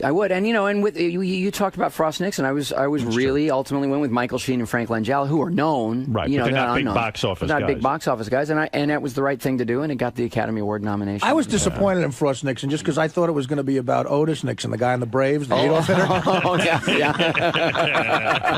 yeah. So life is good. We're excited. Angels and Demons coming out now. Now you're on the promotional tour. Where are you going after this? We're finished. When the movie opens, I've been to France. I've been to Rome. We had a premiere in Rome, which was very interesting. Did you go on Letterman? No, I'm doing the top 10 list later this week, and Tom did Letterman the other day. I see. So you're really out there pushing. Yeah. Well, it's a I good like one. that. It's a Yeah, good no, one. listen, I'm excited to see it. In fact, they sent over a screener. Yeah. Which will make me a hero. Yes, because I will invite people over and we'll have a You'll screening. be screening a film. Can I be for one of them, those people? Or No, not? I don't want Okay. to. But Donnie Most and Anson are coming over. Oh, I can't wait. I'm Howard's Donnie Most. It's a star-studded screening. Hey, Ron, can I just say something, Ron? I never pitch myself for movies. I know what you're going to say. Well, you want to be in Happy Days in Space. Would you ever produce I would something? love that. Happy Days in Space. Yeah. I just want to let you know, when I was on heroin, I got to work here every other day, right? Every other day. That's pretty good. Ron, And I'll wear whatever outfit you want. I'm not like that Jim Carrey jacket. I am going to recommend to my audience to see Angels and Demons, and I'll tell you why. Okay. Because you've got credibility with me. Well, I know you're not may I say, shithead. This is no hack. They're just going to put out a bad that's movie. a nice. Can we put that quote? Directed by a guy who's not a shithead. You're a decent man. You obviously have an eye for a good movie. You know how to tell a story. So I can guarantee you it will be good. Thank you. I And think you'll like it. Is the movie tracking well, as they say? That means you're on course to make how much? $100 million the first weekend? What, here in the U.S.? No, not that. But worldwide could be 100. Yeah. Yeah, maybe more. Yeah. Listen, It's all green, baby. Artie Who will knows? teach you. Do you and Brian Grazer trust each other so much? Like you say he's working on something. Do you trust each other so much that you just know it's going to be fine? And like, how often do you check the dailies of Robin Hood? No, and you never do that. No, right? but it's we trust each other and that we know everybody. We're both trying to do great stuff, Right, and right. in a business where it's impossible to bat 1,000. But what you do is you give it everything you got with stories you care about. Right. It's you're doing great, and I can't wait to see Angels and Demons. And everyone go see it. Opening this Friday in theaters everywhere. The great Ron Howard. There's so much even more to talk about. I mean, Just don't skim even, the surface, didn't we? Just skim the surface. We don't know if he's ever banged a black chick. He hasn't. I believe He his never wife. had time. Your wife's the only one you've had sex with, right? And what's that wheel of sex back there? That's what you're going to do here next time. Okay. Your next film, you come in, you spin it, and you do whatever's on the wheel. Oh, is that the way that works? You're going to change high pitch Eric's diapers. My goodness. You're going to get a chocolate bandit from Sal. I was avoiding one question, and I walked right into a worse deeper one, trap. yes. No, you've only had sex with your wife. That's true. Is that true? Is that really That's true? I would say that's true. Wow. You're And almost meaning. like Donny Osmond. I mean, it's I interviewed him once. Yeah. And he'd only had sex with his wife. Right. And I said, boy, I was kidding around with him. I said, she must give the best fellatio. He goes, I would never ask my wife to do that. I said, wait a second. You've never had a blowjob. Right. And he said, that's right. That's right. And he said, I won't ask my wife for one. She hasn't done it, and I'm never going to ask her. Wait a minute. Who said that? Donny Osmond. Oh, Donny Osmond. Wow. But Ron's edgier than Donny Osmond. You think? Yeah, I would, without being very specific, I would say we're a little more adventuresome than Donny. Ron, you never fucked Pinky or Leather Tuscadero? Why not? Now that was the fantasy. Yeah. I bet it was for Did anyone bang him? Henry? Tom Bosley? Anybody? Marion Ross got in there? The kid who played your older brother who was there for 2 episodes? Well, wait a minute. You know, when you sit around and you look at their cast, what is this with Chachi and all the beautiful girls in Hollywood? Kid's a player. What a list. He ain't no Ron Howard. That he was going to be the guy who was at the gateway to Hollywood banging every beautiful chick? He was a handsome, charismatic guy and huge star in television for a long, long time. But, you know... And he's a good actor, too. I mean, he actually is but good. isn't it sad? I mean, I think he womanized a little too long. You think so? Yeah, I think at some point he should have matured and said, I've been through every Pamela Anderson type. Right. Well, maybe he's doing that. Didn't he just have a kid? Yeah. No, you're not buying it? I don't buy it. Did he ever call you for advice or anything on that? Yeah, we've spoken to him. Yeah. That's what you call it, a womanizing advice. You didn't listen to a word I said. No. Well, see, I'm gonna listen. Would you say put Leonard Nimoy in every film? I put Spider-Man in every film. Why not? Spider-Man meets Angels and Demons. Why not? That's a huge success story. I don't know. I would do that. When the franchise gets to that point, I think it's time to end it. The Spider-Man code. I have a different outlook on. I have a different outlook on this relationship Ron has with his brother. To me, if I were Ron, I'd be incredibly jealous of Clint because he's in one of the best episodes of The Odd Couple ever. Yeah. He's done some good stuff. Right. Yeah, I mean, he's a good actor. So to sum up, really, it is amazing that a guy in Hollywood who's attractive and wealthy and this and that has only had sex with his wife for his entire life. It's quite remarkable. It's pretty remarkable. Who's the attractive guy? It's a real... I'm sorry. I thought you wanted to work with You're this not guy. attracted to Ron? This guy, Ron Redford over here? Are you kidding me? Oh, you know what I mean. I mean, there's a certain beauty to that. Well, I think so, and I'm and a certain grateful sadness. for it. I'm not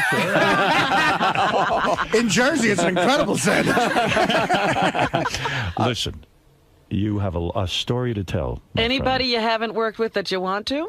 A lot, so many. Really? You're not going to name a name? Well, Howard Stern. Hey, you were good in your movie. I did a good job. I went there not expecting much, and you were very, very good. I showed sensitivity. Yeah. I was. You want to know something? I did win the Blockbuster Award for Best Newcomer. Yeah. Which is something Ron dreams of. But I'll tell you what. Right next to the Oscar. Done, yes. I believed. Now, you can laugh all you want. I deserved an Academy Award nomination for that film.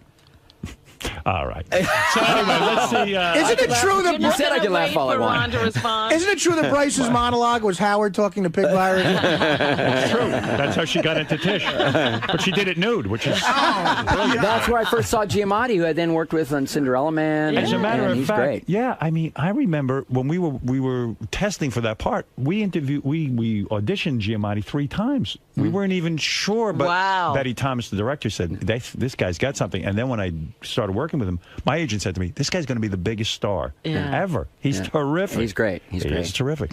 All right, look. Enough about me. We could brag about my acting all day, but we won't. Okay. We're here to celebrate your You won't film. name one name of somebody you want to work with, huh? What? Pam Anderson. There's so many. I mean, it just goes on and on. Would you ever work with Johnny Depp? Loved to work with Johnny Depp. What's the problem? I just haven't found a script. I mean, Jack Nicholson. Loved to work with Jack Nicholson. Meryl Streep. What about this Paris Hilton? No interest No in interest in Paris I haven't seen the range yet in her performances that would... Aren't you annoyed of those kinds of celebrities now, these reality star celebrities that have apparently no... Doesn't that bother you? It's the antithesis of him, in a way. You know, it's like the direct opposite. People are very entertained by those shows and those people. All right. That's fair enough. Those people. Have you produced any of those shows? You don't have No, any. our TV company hasn't gotten... but I think if we could think of a good one, we Ron, good news. I'm on Paris Hilton's Twitter. She wants to work with you. Let me see that. I love the beautiful brain. See angels and demons. That's what... Listen, Ron doesn't really care about any other of this. Quite frankly, he thinks this was a disastrous interview because we didn't spend 99% of But the you time. do keep mentioning Angels and Demons. Angels and Demons is a real story. In other words, told by a real filmmaker. And Ron needs you to go see this. Let's be honest. And believe me, you're not that busy. You can't go see this. Hey, this weekend is the weekend to unbusy yourself. Yeah, that's right. Yeah, I mean, spend 2 like the hours sound of having that. fun. Big deal. Yeah. See Angels and Demons opening this Friday in theaters everywhere. Ron, Thanks. we're honored to have you here. After all, you're very important and we're very insignificant. And we'll be back right after these words.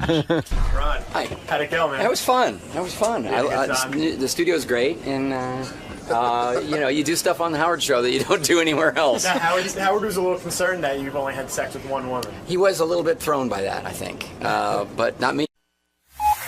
This is the best of the wrap-up show. A recap and behind-the-scenes look with John High and Gary Dell'Abate. The best of the wrap-up show begins now.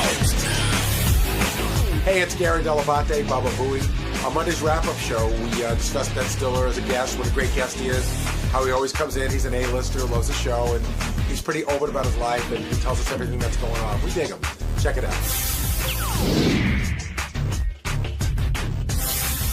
And we're going to talk about Ben Stiller, longtime friend of the show, Ben Stiller. Yeah, he comes in to promote all his movies, and I think, listen, he's a big star. He likes us. You know, what more do you need? Now, he and Howard seemed that their relationship was going someplace, and then I guess it dropped off. I thought Ben said something that was really telling and not a joke today. He said, yeah, you sort of dropped the ball. And Howard goes, really? I thought you dropped the ball. And Ben said, well, when I didn't get the wedding invite, I figured I was on the outs. And I didn't think that was a joke. I didn't think that was a joke either. Did you, Benji? No, but I also didn't think I didn't think about it too much. You don't have a thought on it, do you? I did think it was a joke. How'd you think Ben looked today? Skinny and his hair. He had the funky hair. Yeah. Do you think a couple people said he seemed depressed? Oh, yeah, I got it. No, go ahead. Do you agree?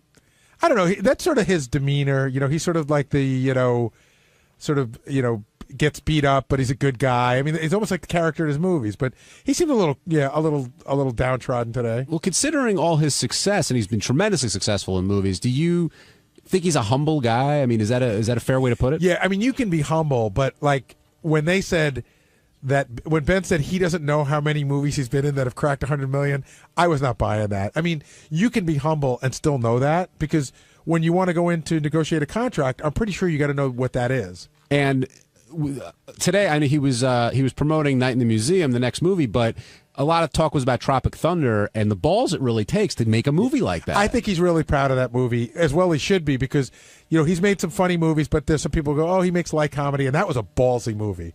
And we were saying here today, imagine if you tried to make that movie and Sal was playing the black character instead of Robert Downey Jr. I always said about that movie, the reason why I loved it so much is because that could have gone horribly wrong, and it didn't. It was really well done and well written. And he revealed that he'd been working on that for 20 years. Like, that was a long-time project that he really wanted to do, and it came out great. And, of course, Downey gets nominated for the Academy Award, playing a guy who's trying to get nominated for an Academy Award. I thought the second I saw that movie, I said he should be nominated, because, again, that could have gone horribly wrong in the hands of another actor. And I thought Jimmy did a great job just hanging during that whole interview, and then piped in, in the appropriate places. Now, where was that? Well, I'll get to that. First, we got to get to Ben's marriage, which it seems like he's got a great marriage, 2 kids, everything's great. But he was very honest. He said, all marriages have ups and downs. And, of course, immediately it's like, what do you mean ups and downs? And then Howard brought up the Neil Patrick Harris thing, which, if you missed it, clip number 2, Ted, here's, this explains it. Neil Patrick Harris. I was be a down. He'll be one of the said downs. he never had sex with a woman. He had sex with your wife. Well, now, I don't know if there actually was, he says it was coitus. You might not even know what that is. And he said... It was grossest. He said... I knew then I was gay, because if this is one of the most beautiful women in the world. If I can't get excited over her... Well, he must have been then I must be excited. gay, right? That's what he said. Yeah. Now, now, what do you think of this? I don't know what to think of it. I mean, I don't know if it's a compliment, if it's a backhanded, whatever. I don't know. I'm happy that he's happy with his own sexuality. I'm glad that he's figured it out. Did she break the news to you? Had she told you that she I knew that they had dated. I mean, I never delved in for the details. What do you say to that? Well, So he's finding out for the first time today that Neil Patrick said that on our show? No, he was aware of it, he said. He was aware that they dated. No, he was aware of what Neil Patrick Harris said when he came in. But still, how do you have that conversation with your wife? Or you don't even have that conversation. Well, first of all, do you want to hear about any of the dudes that your wife banged before she met you? No. Okay. Then do you want to hear about the gay dude she banged who's like this really gay guy now? No. But again, Ben knows what he's getting into when he walks into the Howard Stern show, and he rolls with things very well.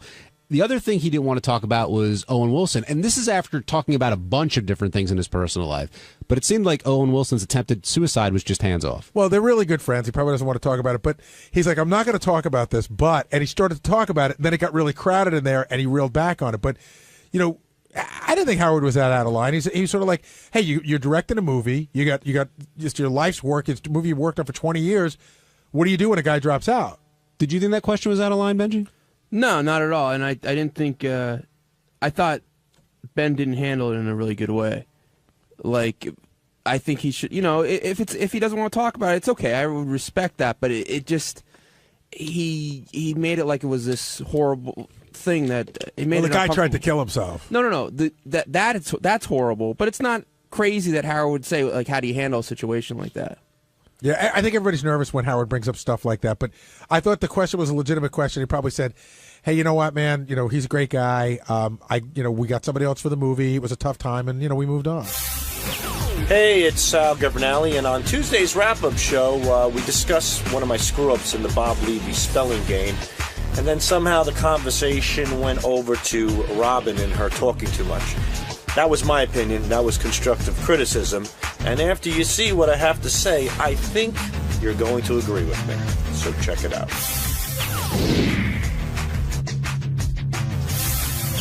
Sal, I'm glad you came down here. I see your stuff in your face. I'll give you a second. But I know you apologize for the misspelling and you blame Google and Gary and Robin and everything else, but ultimately you took responsibility for your mistake. No, in an argument where one's right and one's wrong and it's Sal and Google, I think one is Sal, who was trapped in a pizzeria as a kid. Hostage. Hostage. And the other one is a company that recruits Harvard and Yale kids. So I don't know, Sal. It's I think a bad you summed matchup. up. I think you summed it up right there. But Sal, you did the greatest prank ever, you and Richard. It was vintage, you guys, and then you fuck up 10 minutes later. So explain the fuck up. We don't care about the podcast. Exactly. Why'd you blame Google? Talk about your fuck Because up. when Google didn't work, I went to Gary. But did you take responsibility for it? Yes, absolutely. No. I do take responsibility. And, I did it in a way where when I wasn't sure about the word, I Googled it. But the thing is, at the time, I never noticed the top. It says, did you mean so-and-so? Right. I just I'll type in cemetery, and then if I see, and I'll scan the page, and if I see that spelling, I assumed I got it right. So it gave you all the hits on the other idiots that spelled it wrong. That's exactly it, right. So I found on Google all the idiots just like me, and I fucked up. Sal, when we were talking about it, though, a bigger issue came up, I think, which Gary alluded to, which is, I don't know, did you hear what he said? He said that you're telling Gary that he's your boss and everything, and then away from Gary, you're like, you know what, I'm doing just fine. I said on the air that I screwed up, and then when Howard just kept pecking at me, I said, this is a time for a good old-fashioned Baba Booey moment. But that's not what we're talking about. Yeah, we're talking about off the air. Listening. People are telling me off the air that you're going around saying, I let Gary think he's the boss, but I know who's wrong. Oh, no. I might have said it in front of the camera, but Gary, that's definitely not true. I wonder. So who? Thank you, Sal. Gary. I wonder if you didn't go to the Stuttering John School of Disrespect. No, Gary, you know more than I. Like even today, when we put a game together, I specifically break it down. I make sure that you know. Sal, if you're going to go to a Stuttering John School, I would never go to that school. You should go to the Stuttering John School of getting an insanely great job without any skills school. You should go to the Stuttering John School of I can't remember where I put my wallet. You should go to the post Howard Stern job placement school because he's the fucking master of that. Gary, do you believe that Sal respects you at your job? I think for the most part he does, but I think Sal is one of those guys, who will say whatever needs to be said, where it needs to be said to make himself look good. Well, I don't know about looking good. Yeah, he's a jerk off. Right, yeah, there you are. Yeah. I was going for two things. Yeah, but I'm a professional jerk off. I'm a jerk off. Yeah, but Sal, just say you're being a jerk off when you fuck with Gary like that. I agree. And you know what? It's funny. I wanted to bring something up about Stuttering John. In the beginning, I like what Stuttering John did, but it came to a point where it wasn't funny anymore. It was just browbeating. It got a little. Are you talking about me or anybody? I'm talking about Stuttering John. With anybody? With you. Oh. But with look who's talking. I know. No, but I think the guy who built the wall of teeth in Times Square. And I loved what John did and stuff to certain degrees, but I felt like it just wasn't funny anymore. It just was like it was mean spirited. And believe it or not, I'm trying to pull away from that. Today, it's been a while since I broke Gary's balls, but when you have like Howard looking at you, I feel like a third grader in the principal's office. It's rough getting yelled at by Howard because it's impossible to win an argument because he's a good arguer. For straws and sometimes you just got to own up to it. And I did. But I'm grasping for straws, and he's giving me that look. It's like the fucking, it's like the Wizard of Oz looking down at you with the flames coming up and everything. Sal, and I'm shivering like the lion, and all of a sudden I'm just like, where do I go? Oh, okay, Baba Booey. Sal, do you? He's my saving grace. Hold on. Sometimes. Deflection. Do you understand why Howard was so embarrassed and because upset? I made him look like an ass. And you don't make Howard look like an ass on the show. I mean, I screwed up. The guy is running a show. He's doing the best he can. He can't stop and think, and cover everything. He's running a show. And then all of a sudden, it's one of those things he glanced over, and I made him look foolish. Now, will you be insulted if you get an email tonight where Beth said you put a Post-it on your computer and you should check Webster's dictionary? No, I won't be. But another reason he was mad, Sal, but that was funny. From a comedy point of view, was it ruined the bit. Right. It ruins the bit Sure. if we can't spell too, although Levy spelled existence EXF, I think.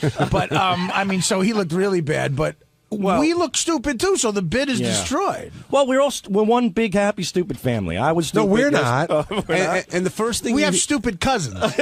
And the first thing Sal. The first thing you said when you walked in there was, "I know I'm stupid. I know you just." Do you feel like Howard just wanted to go down that road? Yes, I wanted to kind of like cover my tracks by saying what he would say, so he would get it out of the way. How did you know? How did you know what he was going to say? Well, after a while working here, you kind of get the impression of what's going to happen. You kind of get a feeling of what he's going to say, and I knew what he was going to say as soon as he saw that, or whatever the fuck it is, and he called Gary, and Gary said it was. I knew. I mean, my heart just sunk.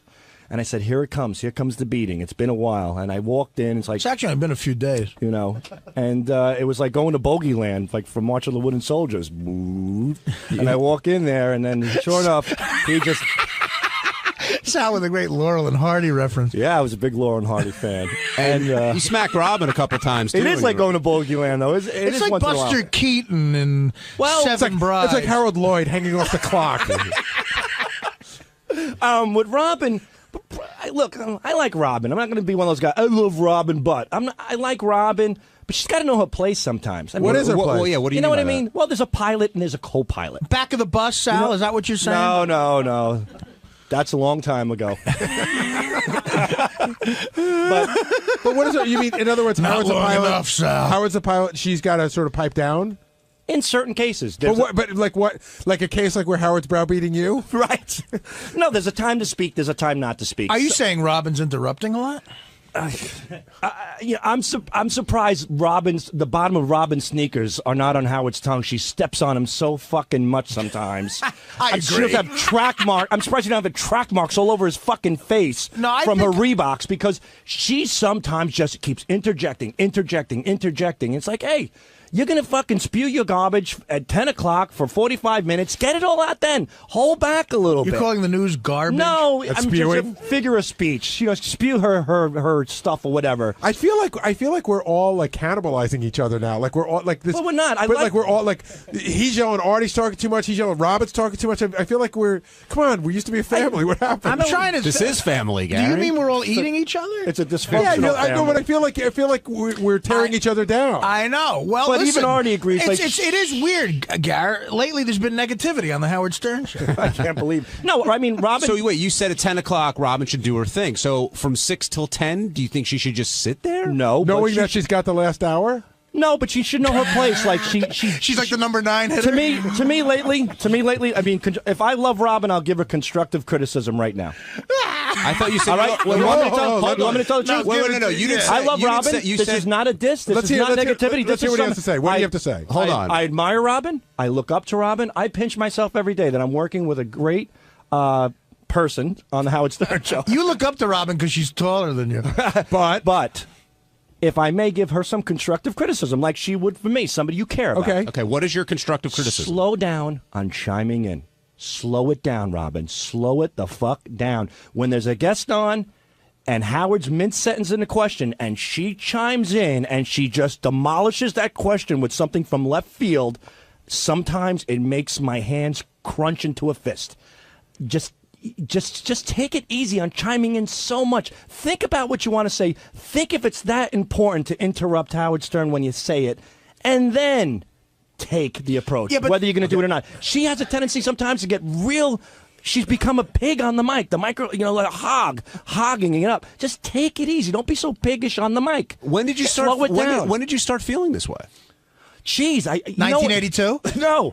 I would say, recently, about 7 months ago, somebody sent in an email, and Howard read it, that Robin is chiming in a lot. She's not chiming in. She's stepping on Howard a lot.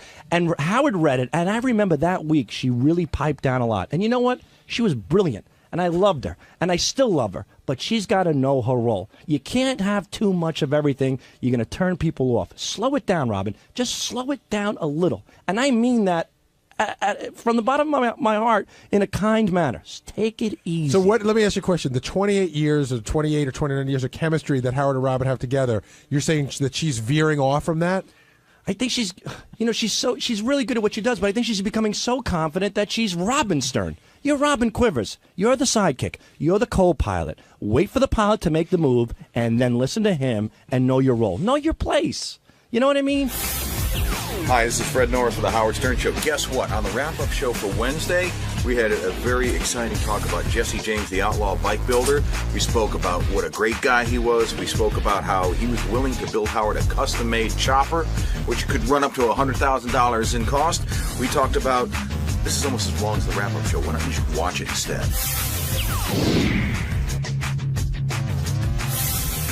Our in-studio guest today was the one, the only Jesse James. And did you know a lot about Jesse James coming into this, Gary? Knew nothing about him. Really? In fact, I mean, here's what I knew about him. That he used to be married to Janine, that he had something to do with motorcycles. I wasn't sure what. And that he's married to Sandra Bullock. But my first hint that he was more than just a guest came when our very own program director, Tim, came in and said that was his hero. He said that, he goes, "You're my hero." And I didn't understand exactly what he meant. And now as everyone called in, I realized, like, if you're into motorcycles, he's the guy. Well, it's not only that, Gary. That's when Tim encountered you. You didn't see Tim jumping and running down the hallway to get to see Jesse James. I mean, he was just, he had stars in his eyes. Yeah, he said Tim told me he was nervous meeting Jesse James. And I was a bit of a dick. I felt really bad. He goes, "Jesse, I just got to tell you, you're my hero. You're unbelievable. I think the world of you." And I go, "That's so funny," because that's what he said to Arlen Specter last week. Because it's true. He likes Arlen Specter, too. Now, does Jesse James come off as a badass at all? No. I mean, I didn't know much about him, but he's got a really good vibe. He just seems like a good guy. He's like sort of, I read the notes on him, and I see he's been through some crazy shit, but, he doesn't look like he's going to kick your ass, except for all the tattoos going up and down both arms. But he seems like a sort of a gentle guy, and I don't know. I thought he came across as really nice. And Tim wasn't the only one who was excited. Fred was happy about it, and I think Fred's going to drop by. But Robin was also very excited to meet Jesse James. Is that the titties were out for him? Is that what the deal was? That's the rumor that was going around. I don't know if there's any truth to that. The truth is the titties were out. Whether for him or not, I don't know. Right. That may not have been the reason. But had you seen him at all on Celebrity Apprentice? No. In fact, I only heard a couple of clips. I heard one clip that JD had pulled for when Dennis Rodman was here, where Dennis Rodman went off on him. So, in fact, I thought I knew what he looked like, and I was completely wrong. I don't know why. I thought he was Ricky Rackman. You know what I mean? Like, that's the vision I had in my head. Jesse James, I don't know, all those West Coast guys that were married to porn stars. So I probably couldn't even pick him out of a lineup before today. But again, really nice guy. I mean, he's a lot different on Celebrity Apprentice based on the way they put it together. And you got to hear, he spoke more here than he did in the entire season. And I thought he was pretty charming. Did you like him on the show today, Benji? Yeah, I think he was very likable. It was funny. I like how pissed he got at Ralph, though. It was like he's such a nice, friendly guy, but like Ralph really got him. Like he looked like he was like ready to start punching someone. Well, one, that's Ralph's expertise, as we all know, and two, you don't want to mess with this guy. And he talked about that a little bit. He doesn't want to put that out there because he's challenged a lot, because he's known to be a pretty tough customer. Takes one swing at me, I'll have all that miscongeniality money. And miscongeniality, too. Exactly. Don't forget that. Now, before we get to Sandra, we got to talk about Janine. He didn't really talk a lot about their marriage, but you could tell it was a rough ride. Yeah, he kept calling it his nuclear disaster, which is, you never want to have your relationship referred to that way. And I thought that the line really hit it on the head. Howard goes, "It must have been great. You married to this porn star." And he goes, "Dude, everything isn't the way it looks when you see it," and that spoke volumes about it. Yeah, if you missed it, well, actually, I'm sorry. I don't know if you have the line. Yeah, I think I have the line you're talking about. Here's I think this sums it up pretty much. Hit it, Ted. Was it weird for you being married to a porn star for a while? Like, I mean, is it that like guys think that they can have their way with your wife, and I think it. You know, she'd been retired for like 5 years. Right. And so it wasn't really like on the tip of your tongue, you know, it wasn't like she's a current huge star, you know, it was like over in the past and she was changing. But then, you know, I think it's harder for her to be in that kind of spotlight, you know. Would you recommend that a guy marry a porn star, or do you think that they have too many problems that it's just too much of a thing to overcome? Just buy the DVD. Just buy the DVD. Yeah, Don't even go there. Just buy the DVD. Yeah. Okay. It's better to beat off. That was a line. Yeah, that pretty much sums that up. And were you surprised when you learned that he was married? Not today, but in the past, when he was married to Sandra Bullock? That kind of came out of nowhere, and that relationship seems to have stuck for a little while. You mean surprised that they ever got? I mean, at the beginning, again, you know, I'm as guilty as anybody. You know, you don't know anything about people, and you just see them in the tabloids, and you see this guy that used to be married to Janine, who's some biker dude. You see him and Sandra Bullock together, and you go, oh, you know, it must be Sandra Bullock's, like, you know, sort of fling, her wild fling. You know, certainly they can't really like each other, but I don't know anything about him, and it turns out that they really love each other. Yeah, even he said she figured he'd be a bigot, he'd be this and that, and they ended up doing pretty well together. And Howard found out a lot about how they carve up their finances as well. I think Howard probably got more out of him than he's probably done in any interview. And he even said at one point, he goes, when Howard asked about the sex, he goes, dude, I'm going to stop. I've already said enough. Now, he also gave advice about how you have to listen to girlfriends and your wife, and, you know, he's talked about going gardening, and that's the greatest idea I've ever heard. Right, but he said it in such a sarcastic way, as if, you know, you have to be, you know, really not sincere and go, honey, gardening's great. And he, let's go to. They don't have kids together though, right? He's got his own kid with Janine, but him and Sandra don't have kids together. I don't think so. Yeah, so that, you know, it's easy to pretend to want to go gardening. That's true. Paul in Philly, you're on the wrap-up show. Hey, how you doing, guys? Good, Paul. How are you? Great. Listen, I just wanted to tell you, I thought Jesse was really good today. You know, you could tell it's like two different guys. I watched a little bit of that Apprentice, and it's like very uncomfortable there. And in the studio, he just seemed like he was at home, you know, with you guys. Yeah, he said, I got to tell you, he told me in the green room, and he said it when he first walked in, too. He said he was extremely nervous about coming on. He'd done 60 Minutes on all these other shows, but to him, Howard was like a different level, and he was very nervous about coming on.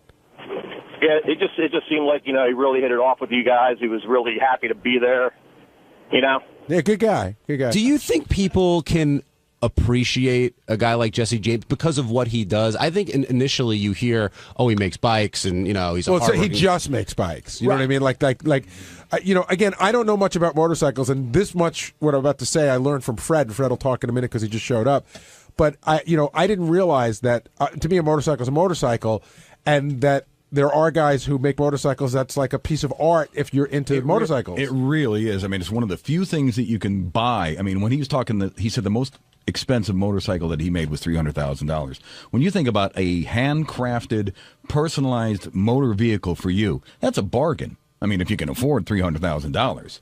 That was the other great part of the show this morning was when he offered Howard a bike, to make Howard a bike, and Howard said, first of all, listen, I could buy my own bike. There are Tim came to my office and started jumping up and down again and going, I can't believe he's not going to take the bike. Why won't he take the bike? He's got to take the bike. Tim was very excited out there. What he should do is he should get a Howard wig and go up to him and say, you know, I was just kidding out there. I mean, I really want the bike. Now send it to Tim's address. Now, Fred, you're an expert in this field. I don't know about an expert, but well, you're knowledgeable. Knowledgeable. How good is Jesse James at what he does? He's definitely one of the top 5 bike builders that there are around. I mean, somebody brought up Indy and Larry today. Rest in peace. He was one of the greats too. And you know, there are guys that are like that. And I really think it's like the last frontier in terms of like customized cars and bikes and things like that. People don't customize cars that much anymore because I think they all look the same and they all look like jelly beans. But at least with a motorcycle, it's like the last frontier. It's kind of like being a cowboy.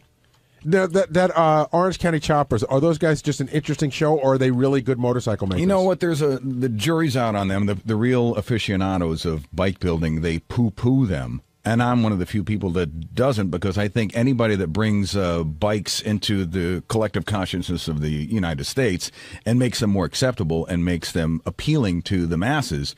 You know, that was one of the things that Jesse was talking about this morning. When you're riding in traffic, people have no respect for motorcyclists. I mean, they barely have enough respect for other cars. Well, I think when you're on a motorcycle, you're very vulnerable. I don't know why this pisses me off. I'm always very respectful. Like a motorcycle guy, if he's in front of me, I like to be very far behind because I always think if he falls, I don't want to run him over. Right. The thing that always pisses me off about a motorcycle guy is when he goes between cars. You know something, I agree with that. And I think in New York State, I mean, there's certain places in the country where I think that's legal. I don't think in New York State that is legal, and I agree. I think it's a dangerous practice, and I think people should not do that because it freaks people out. Well, also, a motorcycle guy, like on the highway, they always show up in your blind spot when they do that. Well, that again, it's like that comes down to bad motorcycle riding. I mean, I used to ride a lot when I was like 14, 15, 16 years old. I rode a motorcycle before I ever drove a car, and I got a motorcycle again about maybe 10 years ago. I hadn't ridden in years. Maintained my license, hadn't ridden in years, and I, when I decided I was going to go back, I signed up for a motorcycle safety course, took a series of lessons, read a lot of books, and that's one of the reasons I feel fairly confident when I'm riding on the road, because they'll teach you where not to ride in the blind spot, what not to do, the stupid things that you can do to get yourselves in the trauma unit. All this talk about safety, so that brings me to a question. You've known Howard longer than me. Mm-hmm. Is in your time with the show, was there ever any chance that Howard's getting on a motorcycle? Not unless Bianca and Beth were like being held for ransom or something. There's no way that he would do it. On Thursday's wrap-up show, Sal came by, and I don't know how it came up, but we got started talking about Robin again. And Sal at first was trying to explain himself, but then he broke down a little bit, and it led to a lot of good conversation, a lot of controversy, and Robin eventually coming in here to confront him on what's going on in Sal's mind. And I've been trying to figure that out for 3.5 years. But it was a good show, and watch for yourself. Why are you so glum? I'm not glum. Just waiting for my beating. You seem glum. I'm on standby. Why do you say that every time? I'm waiting for my beating. Because whenever I express myself on this godforsaken shithole, I get ripped apart the next day. No, I do. And you know what? I'm going to. Maybe this is a good what thing. are we talking about here? Are we talking about the game, or are we talking about how you verbally attacked Robin? Which godforsaken shithole are you referring to? Okay, I know I attacked Robin. I didn't view it as an attack. I knew I attacked Robin. I didn't view it as an attack. It came off as an attack. Well, how would you view it? In other words, you just said, I know I attacked. Without being redundant, it was constructive criticism that she took personally. And I know a lot of people feel that way, and I'm sorry. I'm sorry that I offended Robin. That wasn't my intent. But, if somebody else gave criticism, it wouldn't be as bad. I always have to be the guy that stepped on in the that's end. not true. That's wrong. That's just not true. No, it is. It's true. It is. Because I'm the only one. I'm the only one who gave Robin good advice, as far as I'm concerned. No, you're the only one that gave her that advice, and you think it's good advice, and that's you could think that. But I can. You're not better than me, Gary, to tell me. I'm not saying I'm better than you. I'm saying you don't have the ability to recognize that you took a solid 10 minutes on the wrap-up show to talk about how Robin is literally single-handedly fucking up the show, and it's your opinion that she's fucking up the show, and we don't say a word, and we let you say whatever you want, and you don't have the ability to think that she might be offended by that. Well, you interpret it as me saying she fucked up the show. I said I would prefer if she just slowed down a little bit. And that's what I really said. Slow down. Know your place. Slow the fuck down. And that's it. And then it just turns into this whole... So, you know what? I'm not going to express my opinions anymore on you guys. Because when I do, everybody gets into a tizzy. Everybody gets all upset. It's not worth it. Actually, you probably get called on the carpet about 1 out of every 10 times you express your opinion, because you express your opinion a lot.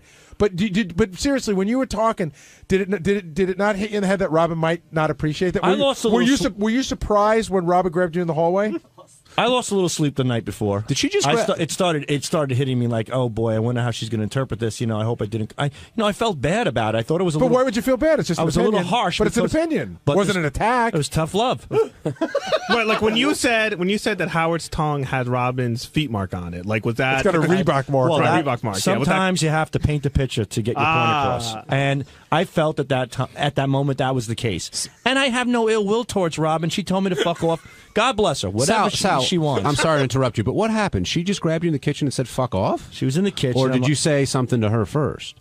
Like, did you say, "Hey, I love you"? Or no, I "How's it didn't say, "Hey, I going?" love you." Hey, Robin, listen about She that said- you suck thing. I said something like, "Hello, Robin." She's like, "Should I say hello back, or would I be talking too much?"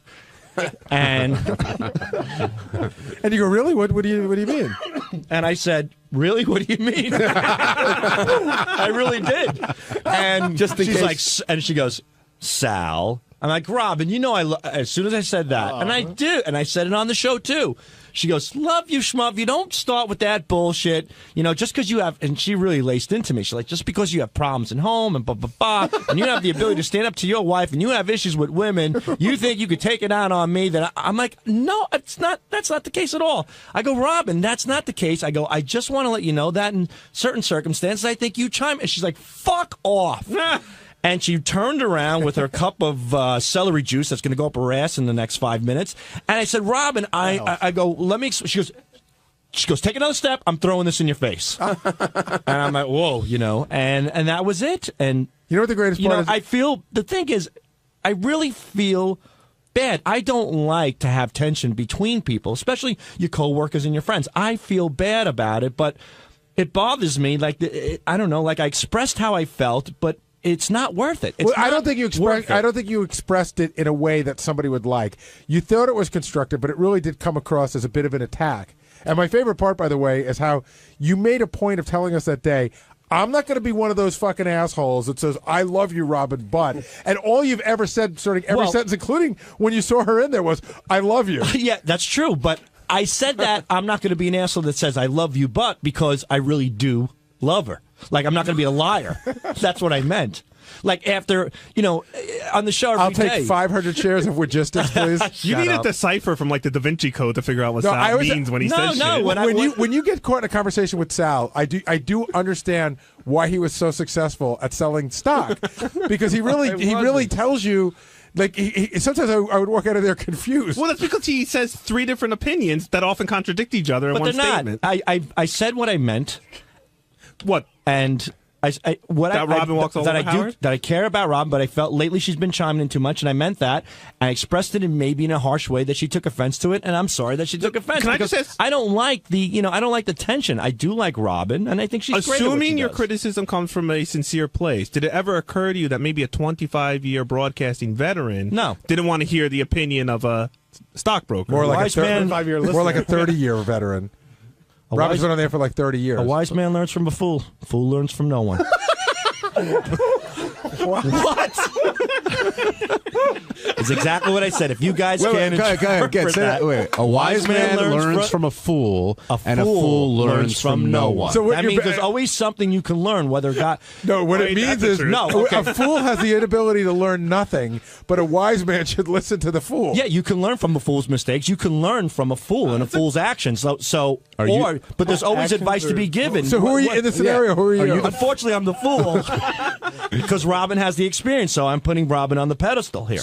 But she can learn. So you can always learn something. But I'm just saying it was unsolicited. Like if she had come to you as a friend Richard Roper and said, have the right to tell somebody how to direct a film? No, but he could critique it. Yet he has no experience in that field. By your But I have experience. You're at not least a little bit, not as much as Robin. Technically, you're not here to critique. I'm Richard's not, hired to critique. That's and a that big goes difference. back to my first statement. I'm done giving my opinion and critiquing. Oh, put the $1,000 on the table right now. There's no way you're done. As much as it pains me, I'm done. You're not done. Honesty is dead. And you're the fool, and you've learned nothing based on your analogy? No, a wise man learns from a fool. A fool learns from no one.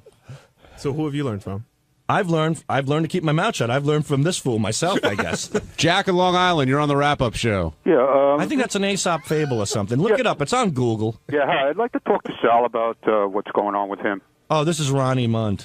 Who? I could tell. I could smell the Metamucil coming off your skin. Yeah, well, hey, dude. Yeah, I can smell. You know what, dude? You do Hold this. on. You do this every time. Take that diaper you have around your ass and wrap it around your mouth. You do this. Please? You do this every time. You cause trouble for yourself. I do. And then you cry like a baby. I'm not crying one bit.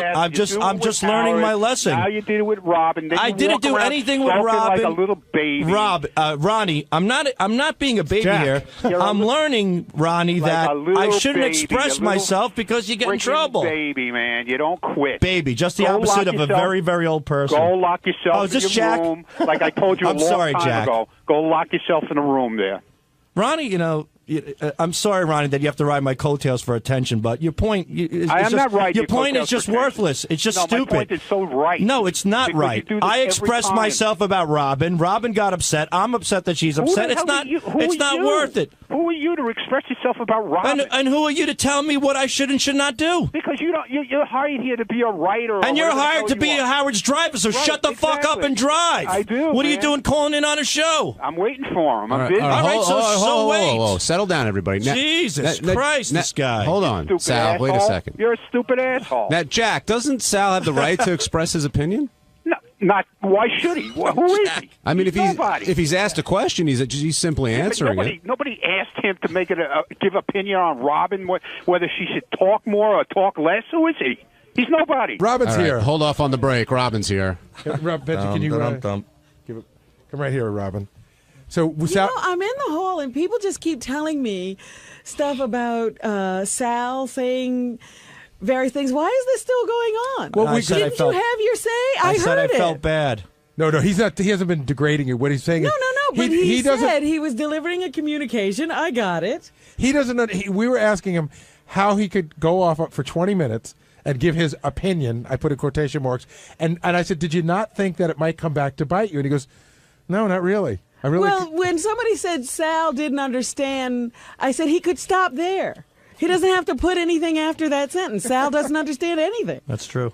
Just say that. I don't understand. I don't understand. I would egg you on, Robin, but right before you walked in, Sal's like pretty much on suicide watch right now. No, I'm not. Ronnie told me that Sal said he's losing sleep. I said, you shouldn't tell me that. Yeah, because we feel bad. So, Robin, did you take Sal's advice to heart? Oh, shut up, John. Do you really think I would take Never. Sal's advice for anything? No. But clearly, I mean, you yelled at him in the kitchen, so something must have bugged you one way or the other. Sal isn't attacking me. Sal is attacking all women when he talks That's to me. what she said in the And email. that's what I don't mind an attack on me. Like I said, when he said Artie did something wrong, it was Artie did something wrong. When he says, something to me, it's like, know your place. Well, where would my place be? This week in Arizona. Howard's at the window. He sees Robin talking to Sal, and he's got this quizzical look on his face, like, should I go in there? And then he just left. He's like, so what would your advice to Sal be? I don't have any advice for Sal, because if I try to give Sal advice, because quite frankly, when I was talking to him on the air, I was trying to explain to him what a Google search is, which I don't think he understands. And I got, know your place. Shut up. Stop piping up over there. So I can't give Sal advice. Robin brings up a good point. Like, when you fight with Artie, why don't you tell Artie to know his place? Because Artie threw a CD at my eyeball. Are you still angry at him, Robin? I'm not angry at She's all. not I didn't even angry at know me. this was going on. And people are telling me. I said, but the worst thing to tell me is that I made you lose sleep, because I'll keep you up the rest of your life.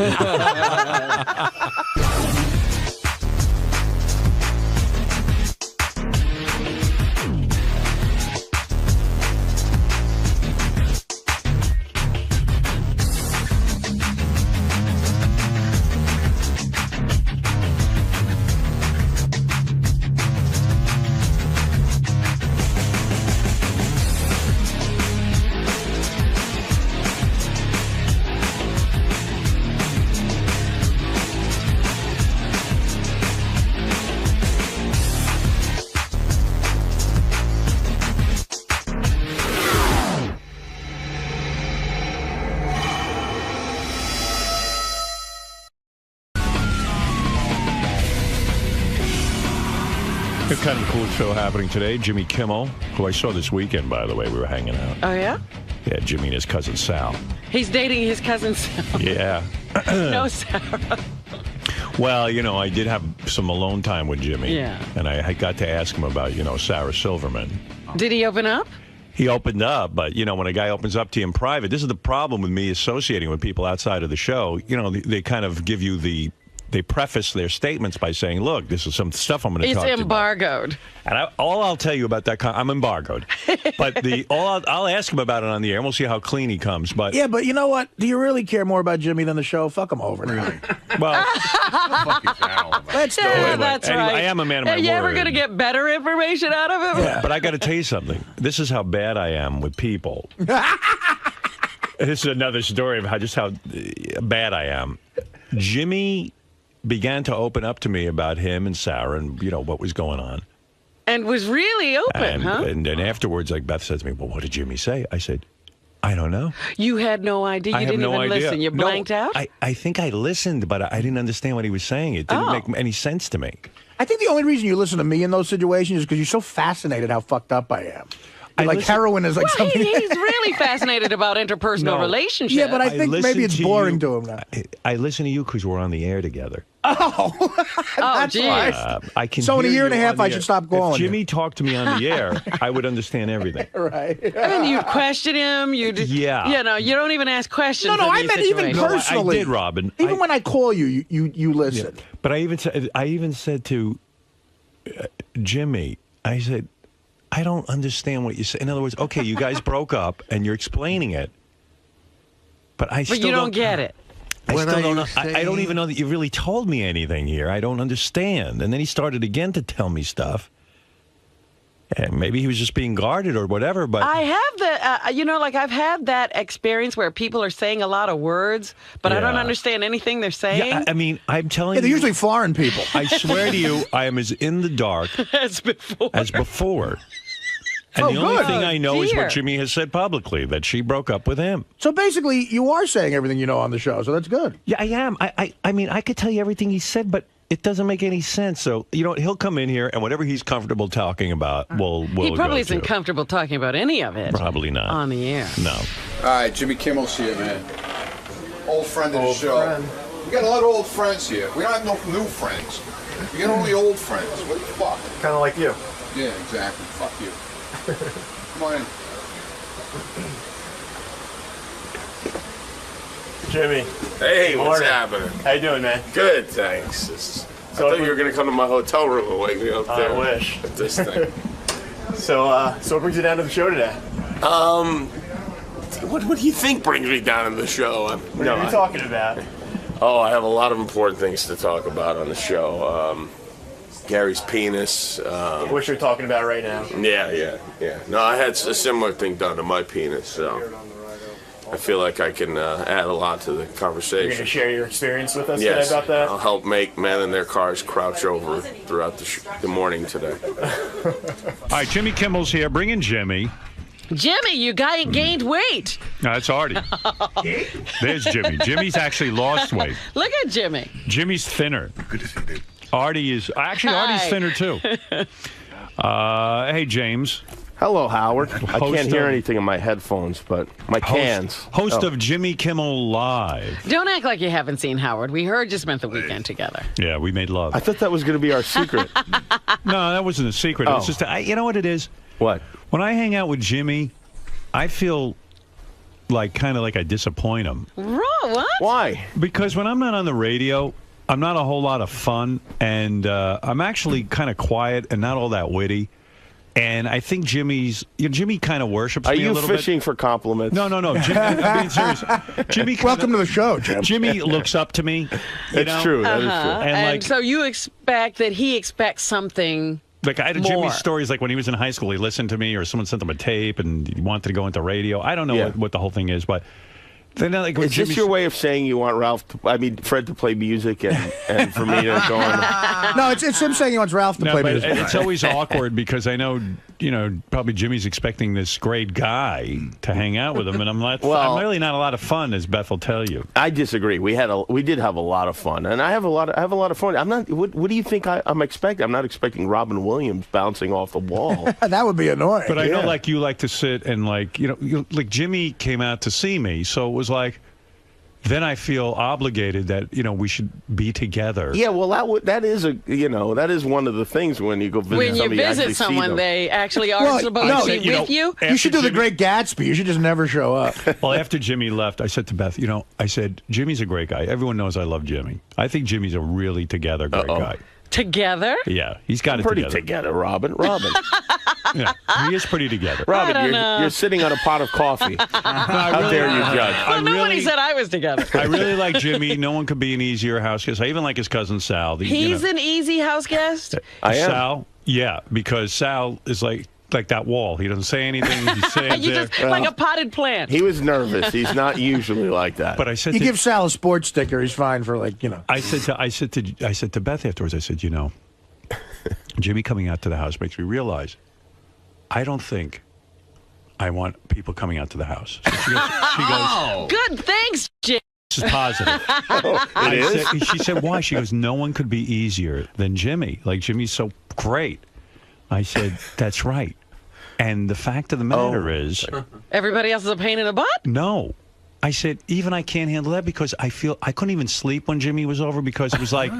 I'm like, oh, my God, Jimmy's probably awake, and he wants to Let me together. go down and see what he's doing. So I'm up at 5 in the morning checking to see if Jimmy's But who's up at 5 in the morning looking to get together with their... I'm neurotic. I can't have people He doesn't over. want Jimmy to be walking around while he's sleeping. You know what you got to do, Jim, is you got to just... Howard knew I'd be asleep till 3 p.m. And then at 9 a.m., I was going to have a chess lesson, and I felt guilty. I said to Beth, is it okay that I'm having a chess lesson? Because what if, it was for an hour. So I was like... She goes, well, I guess so, but Jimmy's your guest, and he's here. And I go, but I want my chess lesson, too. You mean Jimmy can't hang out with his cousin and do stuff? No, I'm fine. I don't like to get up early anyway. But in fact, I actually intentionally, I got up what I thought was early. I got up at I made sure to get up at 9:30, so around when your chess lesson was over, then, we could hang out. Yeah, we You should have combined the two and had Jimmy give you a chess lesson. Yeah. Why don't you just say to your guests, you know what, I got a chess lesson at 9 or whatever, I told Jimmy. and do whatever you want, and I'll see you in the afternoon or something. I'm just not good. I feel guilty. Everything is very well scheduled. Yeah. Yeah, I mean, you're very well scheduled. You know what's happening when you go there. It's almost on a list. Yeah. Well, I'm glad Jimmy went. Now I have someone I can call to ask how the house looks. When you straighten yourself out, you might get up. Well, yeah, they don't want, crazy drug people knocking at the door. What, me and 3 cops aren't fun to have over your house? But so I always feel like... You don't want Artie making an escape. And then the other weird aspect is, I'm hanging out with Jimmy, and where Jimmy and I were having a private conversation, and I even said to Beth, I'm going to ask Jimmy about Sarah. Did you hear my rap about this morning? No, I couldn't get my serious. Dude, you and fucking Sarah went through weird shit. Howard told us on the air. What the fuck, man? I would never do Thank that. God you got out of there. With a midget? A midget? It wasn't a midget. He was just short. No, I said, Jimmy and I were talking. I even said to Robin this morning, I said, I sat with Jimmy. We talked for a half hour, an hour privately about a bunch of things, but one of the things being what happened with Jimmy and Sarah. I need an explanation because I was close with Jimmy and Sarah as a couple. And I said to Robin, I have no idea what Jimmy's talking about. He says, first of all, of course, it was not for the air, but in the same, he said he went to Beth and he couldn't tell her what you said. Because immediately, after we had the conversation, Beth wanted to come down, but she saw we were talking privately. Oh. She said to me, okay, so what did Jimmy say about Sarah? Right. I said, I don't know. I don't know what the fuck he said. For Howard to listen to you, you have to work Howard into the conversation. Yeah, there you go. I don't know what I said either. I mean, I don't know. It was the lamest, most He mysterious. said he's not sure you know why you broke When a chick asks me what their day, if I want to hear what their day was like, I'm like, only if I'm in it. I wish it could have been more interesting, but No, it wasn't that it wasn't interesting. I just didn't understand. He said you were saying things, but he couldn't understand what you were saying. I don't understand what I'm saying most of the time either. So. You know But what I maybe mean? it wasn't not that interesting. Maybe it wasn't interesting. And then also it's awkward because Jimmy says to me, "Look, this is private." So I said, "Okay, well, you know, so what does that mean?" I can't Well, call here's the the problem. Inquirer? Here's Yeah. the problem: is that I know you would like me to talk to you about these things mostly because you're curious about this stuff. But I know that Mostly because he's a yenta. it's hard for you to remember what is okay to talk about and what isn't okay to talk about. So Right. for your own protection, I feel like that was smart. Maybe you didn't tell him anything. Well, He didn't. I'm telling you. I know I did. I told you You did? everything. I mean, I told you everything that was there. It's not that interesting. You know, It's sometimes not. It was people just horribly don't. boring. Something happens. I Horribly don't know what it boring. is. It was terrible, actually. It's unpleasant, you There know. was no but good stories. There were Nobody no had events. any great problems, like, you know, they were Was the sex harboring. good? The sex was good, right? Yeah. It was, Yeah. I mean, for you. for me, yeah, it was. Yeah. The sex was good. You haven't checked with her? I'm pretty. I think I could safely assume it wasn't that great for her. But the public thing was Can I taste your juice? the public thing was that she broke up with you supposedly. Yes. Yeah. Both times? No, actually, I broke up the first time. She broke up the second time. Ah, see, that's something I didn't know. Yeah. No. Who's going to break up the third time? I don't think they're getting back together. Is it over? Howard we said have he the could rubber get match. you. Howard said he could get So, you two back together I can't. if you just gave him a little time. Now you think you can't. Well, he can't even listen to Jimmy talk about the problem. He couldn't stay in the No, room. I listened. I didn't understand it. I You didn't know what? want to You should interrogate her. That should be what you do because maybe you'll get more. Because But alone, like in a situation like that. I'm not the kind of person that looks for reasons afterwards. It's if you don't like me, I don't like you, and that's Well, that. then why did you break up with her?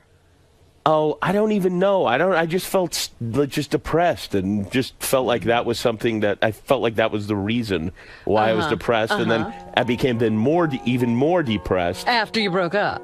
after we broke up. Yes, You heard the music.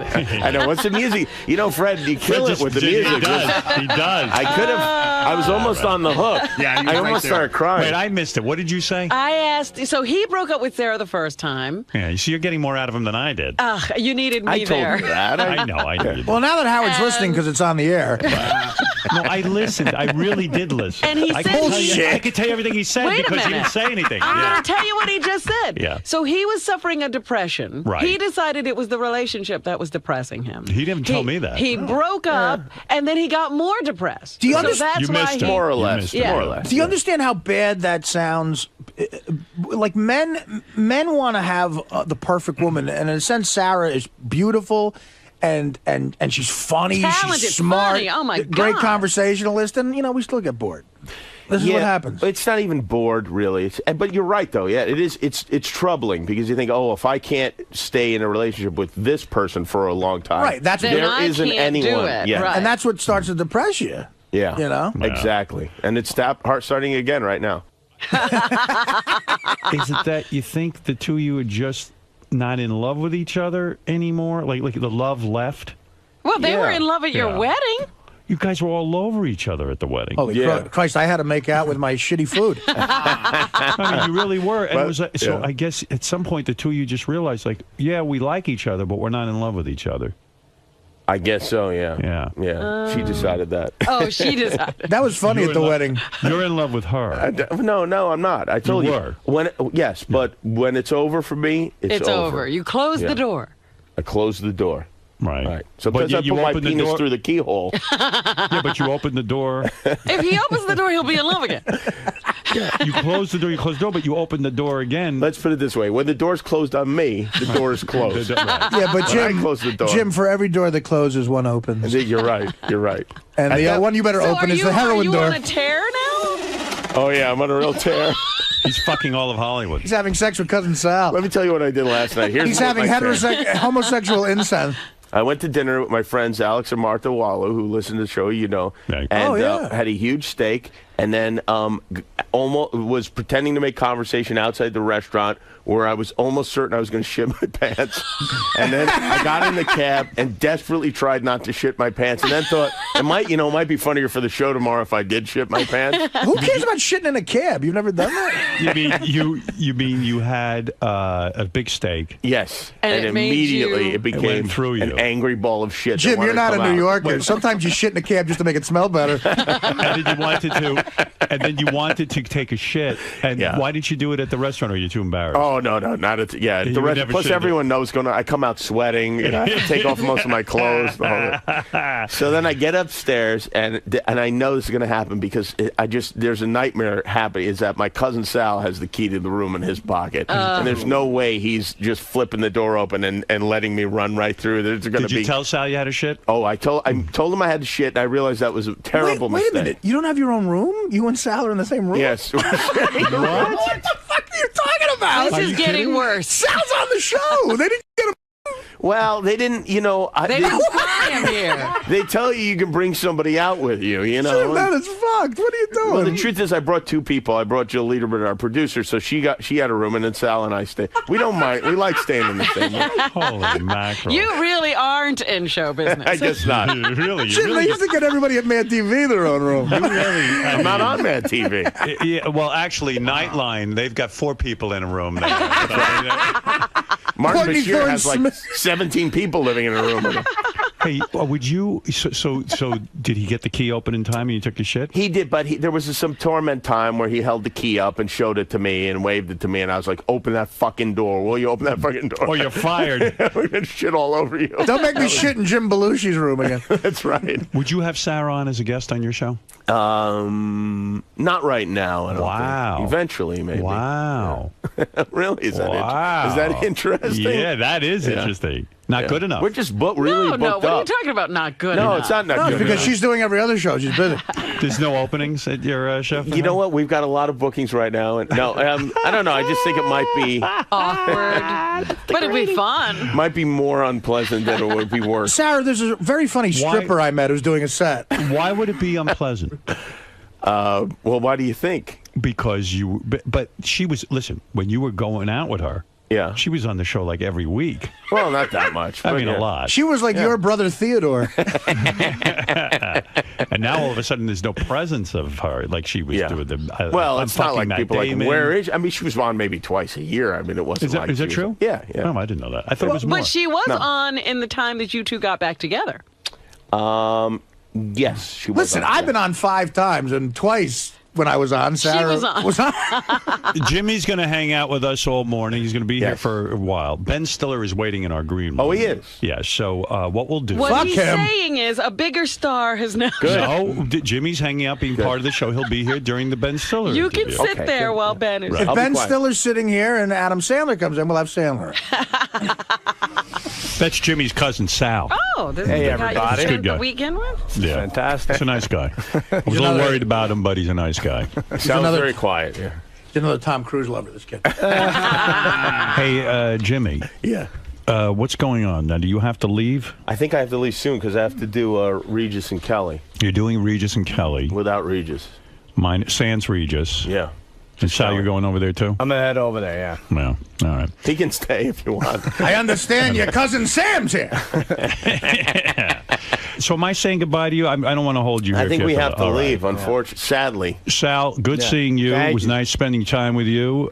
Jimmy, I wish you continued success. I hope these upfronts, whatever they are, go well for you. Now I feel weird about the next time. I feel weird about visiting you because I feel like... You mean visiting him at home? Yeah, because I feel like we always get the honest account, but then I feel like I'm making you uncomfortable when I'm at your house. Not at all. I love being with you. We go away on vacation together. I mean, what's the matter with you?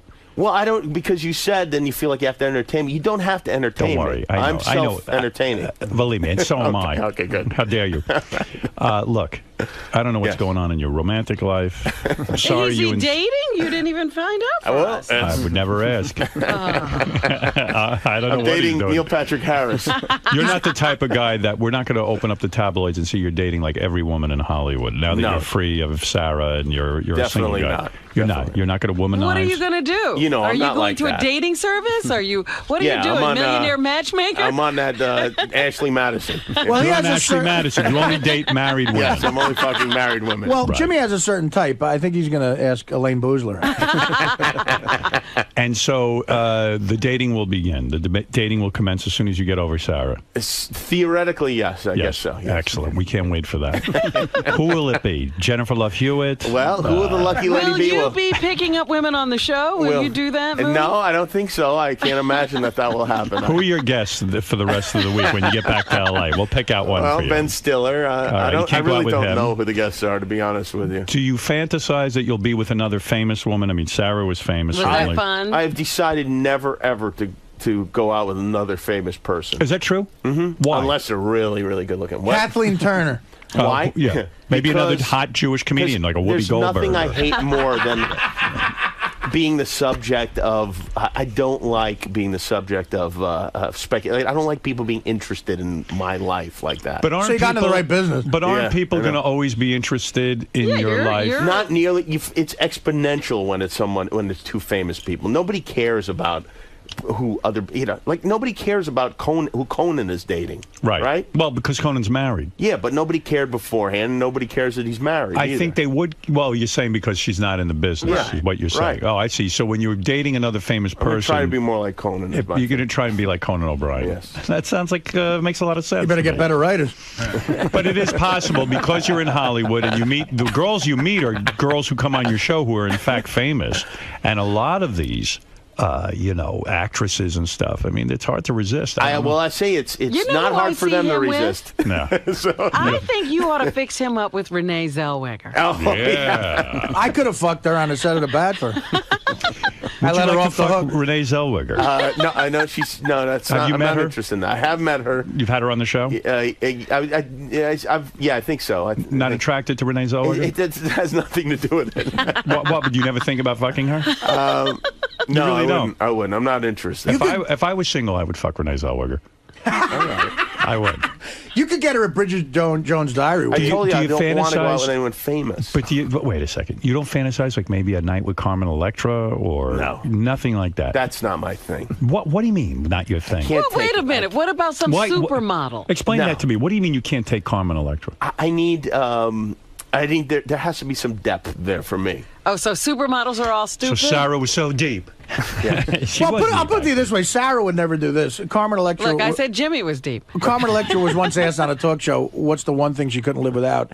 And after she thought for a minute, she said, "Food." So I don't think Sarah would ever do that. That's a good answer. But do you think that Sarah will date someone famous? I don't know. Does she have no need idea. that? No, I don't think so. She doesn't need that. So it'll be interesting to see what you end up doing. Sal, what do you think? Sal, you're married. I'm married, yeah. So, but Jimmy what do you is, think? I wasn't supposed to say anything, but he's secretly dating a pizza chef, this guy Chris Bianco. I'm not even kidding. He flies him out. The guy it is a stayed little with him bit for like a week, and then there's another chef that comes in, Adam Perry Lang, and they cook, and that's his focus right You now. love to cook, right? That's your thing. I do, yeah. I love You're to a eat. cook? Yeah, I do. Yeah. By the way, fucking a pizza chef where I'm from is not Rob, gay. you should try eating food. It's delicious. I'm going to do that when I do that. Yeah, that sounds crazy. All right. So, and also, will you and Sarah become friends in the future where she will be able to come on the show? No, we will not. You will not become friends. I don't know. It's going to be a major I like that showbiz answer. feud that lasts centuries. I agree with you. You're not going to become friends. Listen, I got enough friends. Right. You will not go the route of Johnny Carson and date some of the tea time players, or you will not. No. Yeah, have the girls on your show. Hire I don't them have just any to date tea time them. players. You don't. No, I don't. No, it's not my. You know me. It's not my Look, thing. Howard, he was on the Man Show and never fucked one of the juggies. Not Like, only a didn't bit- He was a bit married. was- Not only didn't I fuck any of them, I would hide in my room reading from them. I didn't want to be part of it. Will Leno, They don't want to read with you? Let me before you leave, because I know you have to go. Will Leno's new show fail? I'm talking about this now. You're in the late night game. You spend a lot of time on your show, and I know you do a lot of hard work. And people Yes. should watch Jimmy's show. But will you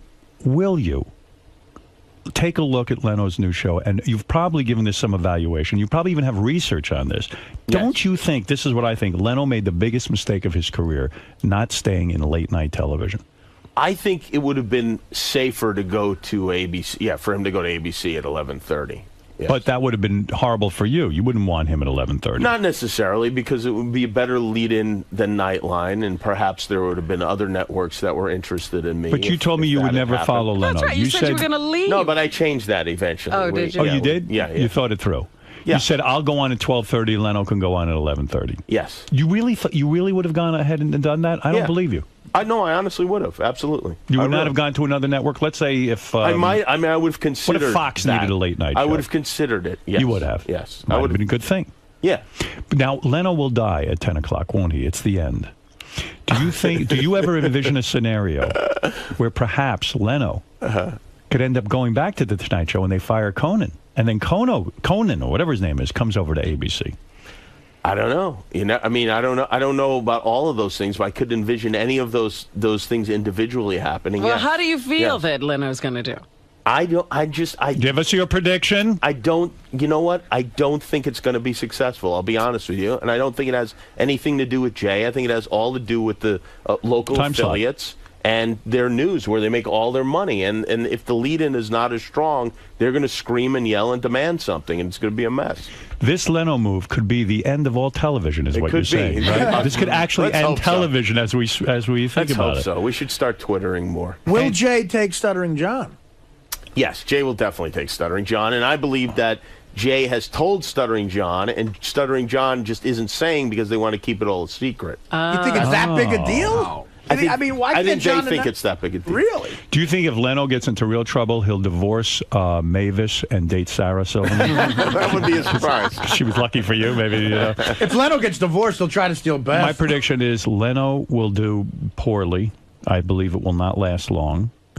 I believe Conan might be moved out, but he will be tarnished. In other words, he will have failed. You're saying Conan's not going to be successful? I don't know, because if Jay isn't successful, Conan has to be more successful than Leno was. And also now, if Jay doesn't do well, it hurts Conan's rating. Right. Aha. That's right. Mm-hmm. So you're saying everyone's fucked? Yeah. Jay's going to screw up everybody. You're not fucked. You're in the perfect position. You're so not fucked. You're not dating anybody. Yeah, but I'm flying like Coach, you know what I mean? You're shitting in front What of is Sal. it, Ralph? Quickly, because Jimmy Kimmel has to leave here. He has a very active This is never life. a good thing when Ralph calls, I know. Well, Jimmy, I love you, but I don't understand. That's great. How come you're not out there getting laid and going crazy? And you know, like I know you're straight, and so like, why wouldn't you want to? Like, you want to have conversations or something, it sounds like? Well, Ralph, I'm not that type, right? I mean, I think you would have gathered that about me by now. You're not a pig. You're not a sex maniac. It's not like you got to go in and just pick up some floozy and every night, but like... Jimmy, you should be vomiting at Howard's house. You got to live it up. I told Sal to vomit at your house. Hey, Ralph, what bits has Jimmy ripped off from Howard lately? I've been ripping off Jimmy lately. There you go. Have you seen Stuttering Sal? All right, Ralph. Jimmy, but really, I mean, you think Jimmy should be banging the hottest chicks in Hollywood? Ralph, give me a little time. I need to. Right. Maybe you need Ralph to help you with that. Yeah. All right, thank you, Ralph. Jimmy's got a huge TV. I do have the biggest TV in the world. I haven't seen it. Tom Cruise and his mom out. You're going to be. Can you tell the story real quick of why, like, that thing that you did to Jeffrey Ross? What? You know what? I think we'll miss the Regis and Kelly show if we tell it, though. I don't even know what he's talking about. I told you about the prank he pulled on Jeff Ross, Sal. Oh, right. Yeah. I told him we get a heads up ahead of time who's going to be voted off. So I texted Jeffrey Ross on Dancing with the Stars. On Dancing with the Stars. Sorry, I said you're safe, and he said, "Are you sure?" And I said, "Yeah, I'm sure." But Jeffrey was really into it and in love with this girl, and then on the air, he was pretending to be nervous the whole show, like he didn't know he was going to. And then on the air, you see him when he gets eliminated. He goes, "We lost." I had inside information. Oh, that's great. That's right, because you guys get tipped off who's going to be losing Dancing with the Stars. Nobody thought we did. Oh, he thought you did. I get it. All right. Thank you, Ralph. You're a fascinating phone call. Sal was trying to kill the odds. You know, he was betting on Dancing with the Stars. All right, listen, Jimmy, I'm not going to hold you any Thank longer. you, Howard. Jimmy Kimmel. We had a beautiful weekend. Thank you Beautiful very much. I love you. It's always great seeing you. Yes, and anytime you're around, I want to be with you. And Sal, you too. You're always welcome. All right. The great Jimmy Kimmel and Sal, his cousin. Sal, what's your last name? Do I have one? Icono. You don't use that name? No, I do. Yeah. You switched it to Kimmel? That's the way Opera Man says icon. That's right. And so there it is. You set the bar pretty high for Howard's house guest. You said you were such a good guest. You know, I'm very. I was raised well. I clean up after myself. I keep quiet, and people seem to appreciate that. I think the great thing is Ralph really set the bar so low that by puking everywhere. Yeah, and I appreciate that he did that. I really do. So you had a good time today? Yeah, I had fun. No, it was a little awkward talking about your past I know this is terrible. I have right? to get the fuck out of here. I'm not kidding. I really. They got a live TV show I'm gonna miss.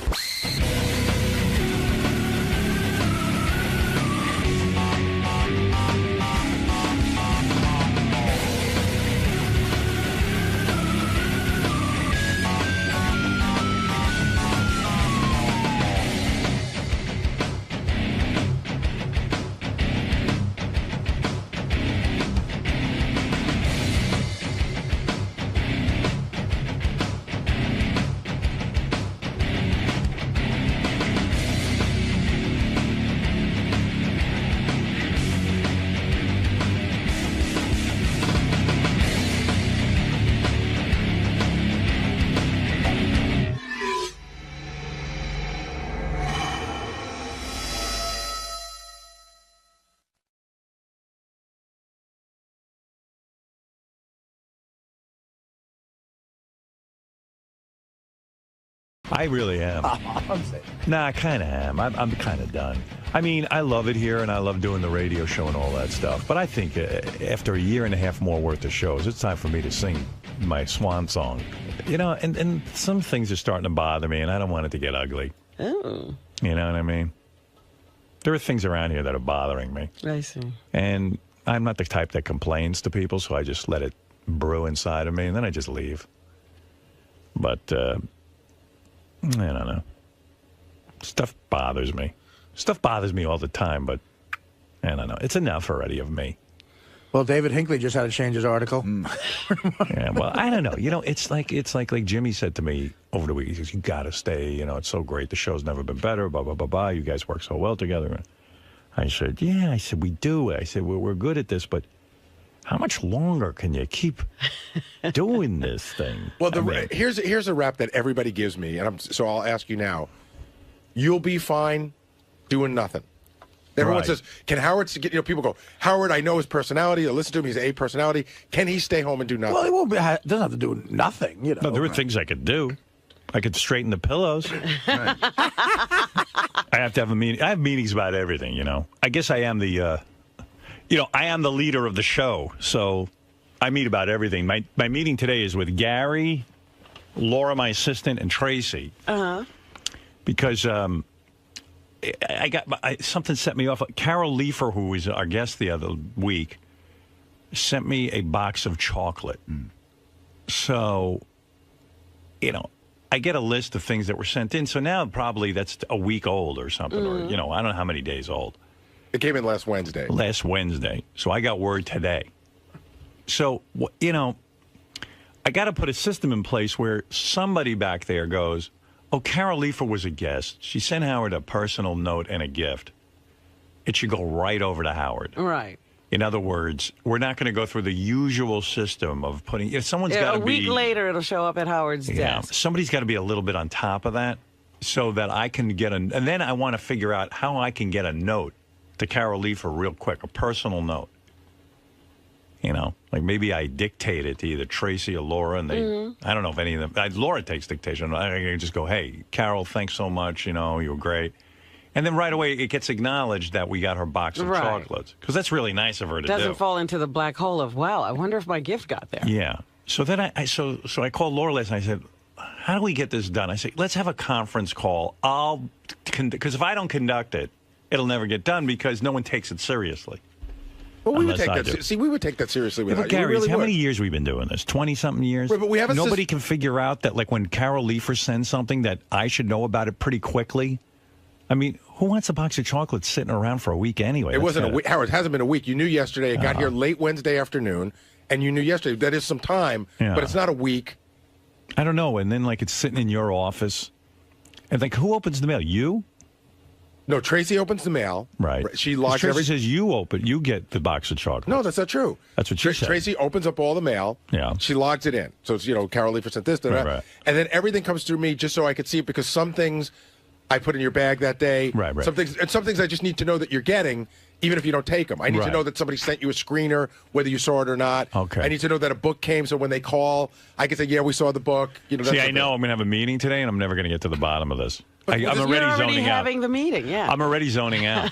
Like Gary, we're in the meeting. Like Gary's explaining it to me, and I just go, can't you just get this done? It's like Jimmy talking about his breakup with Sarah. Yeah, I don't understand. It's like I just go, I don't know how to get it done, but you get it done. But you get a list every day. I guess you just didn't see it quick enough. No, I but know we what you're get the saying. list. By the time the list gets to me, and the time I get to read it, it's 5 days old. Howard, I'm your man. There's Let me certain open things all the mail, You have the meeting, and I'll log it in. Yeah. No, what you're saying is certain things should get personal attention. Like they shouldn't Right. go through the system. You should just be Yeah. expedited to you that Carol Leifer sent. Right, but you can't. And then something should be triggered to say, Howard, you dictate this thank you note to Carol Leifer, and it'll be sent right out. Right. We have the address. There's certain, when you Yeah. get them, these things need to be taken care of right away. Like, I noticed Letterman's got a system in place. Whenever I do anything for Letterman, there's a note that comes. It's typed, and it's like Dave from the desk of David Letterman, and it goes like, "Hey Howard, it was really good seeing you. Let's get together sometime." Blah blah blah blah. David Letterman. Mm-hmm. And I can tell, like, he must. I don't even know that he writes it because it's typed. I don't even know that it's his thoughts. It seems like it's someone else is doing it for him. Right. But that's cool. I want that system. But I know I'm going to get on the phone today and be aggravated that I even have to take time to come up with a system. Like, Well, you I shouldn't have I mean, to. would you believe me if I told you we will handle it? You wouldn't. I would. How are you going to do it? Let me hear it. Well, listen, this is the first you brought it up that you want something that quick, because usually wouldn't it be cool, like, if I said to Carol Leifer, hey, that was really nice of you to send something. It was totally unnecessary, but man, you're the greatest, and the hardest part of the system is deciding who fits the bill. Right. Like, in other words, if Mark Harris sends you something, does that fit the bill? You answer the question. You answer your own question. Probably not. Okay. But So I never who know am I with talking? you. You No, think I I'm never talking know about with you. Mark Harris? No, but I never know with you, because sometimes wait, you go. you don't know the difference between Mark Harris and Carol Leifer? I know the difference between them. But, I don't. But sometimes. Yes, you do. No, sometimes to you. All right, you're like, name don't a name that you think you can't tell what to do. And then Mark you're gonna, Harris must have been a bad example. Right. If that's the example. Beetlejuice send something, Gower. I got to look at the schedule for the last couple of weeks. All right. No, that doesn't work. I was going to say D. Snyder. All right. D. Snyder sends me something. What do you think is the answer? You probably should know. That's right. Craig Gass. What do you think? You probably don't need to know. Right. You know already. You know.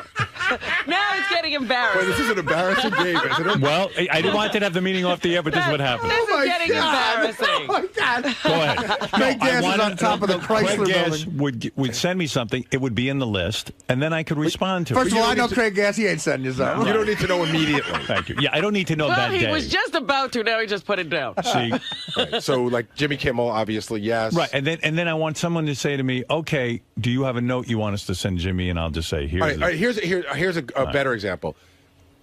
Lisa Lampanelli was here the other day. Good. And she handed you, while you were in here, she said, here's an autographed DVD and CD. I'd love, for you to watch.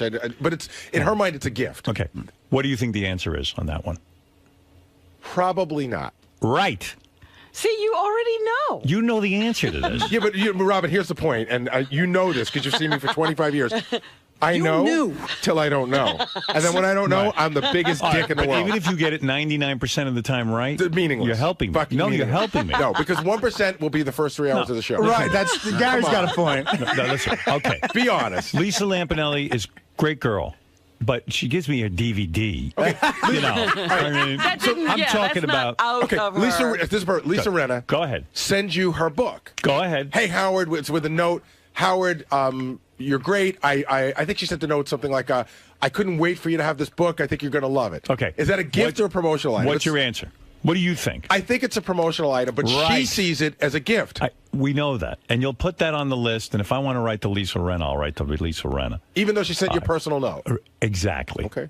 Exactly. I'll read the personal note, and I'll figure out what to do. But does anybody in here understand that Howard might go, Gary, Lisa Rinna sent me a fucking personal note. Gary, note. you got well, I'll it tell you right. when it'll happen. If Lisa Rinna calls and said, "Did you ever get my book?" No, right, Gary, exactly. You just got it 100% right. Every example you gave, you knew the answer to. Yeah. But Robin hit it right. Now, Gary, I'll give you an example. But he also threw 95 great pitches out of 100. Lisa Rinna comes in here, and she sends me an antique radio.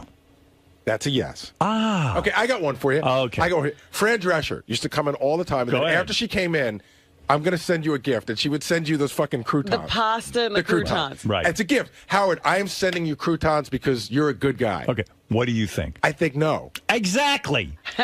You know exactly what I'm talking about. I'm sending you croutons. If you send me the croutons, so I'll talk about them on the. But okay, Fran Drescher comes in, and she's on the air talking about she just bought a Kindle, and she thinks it's the greatest thing.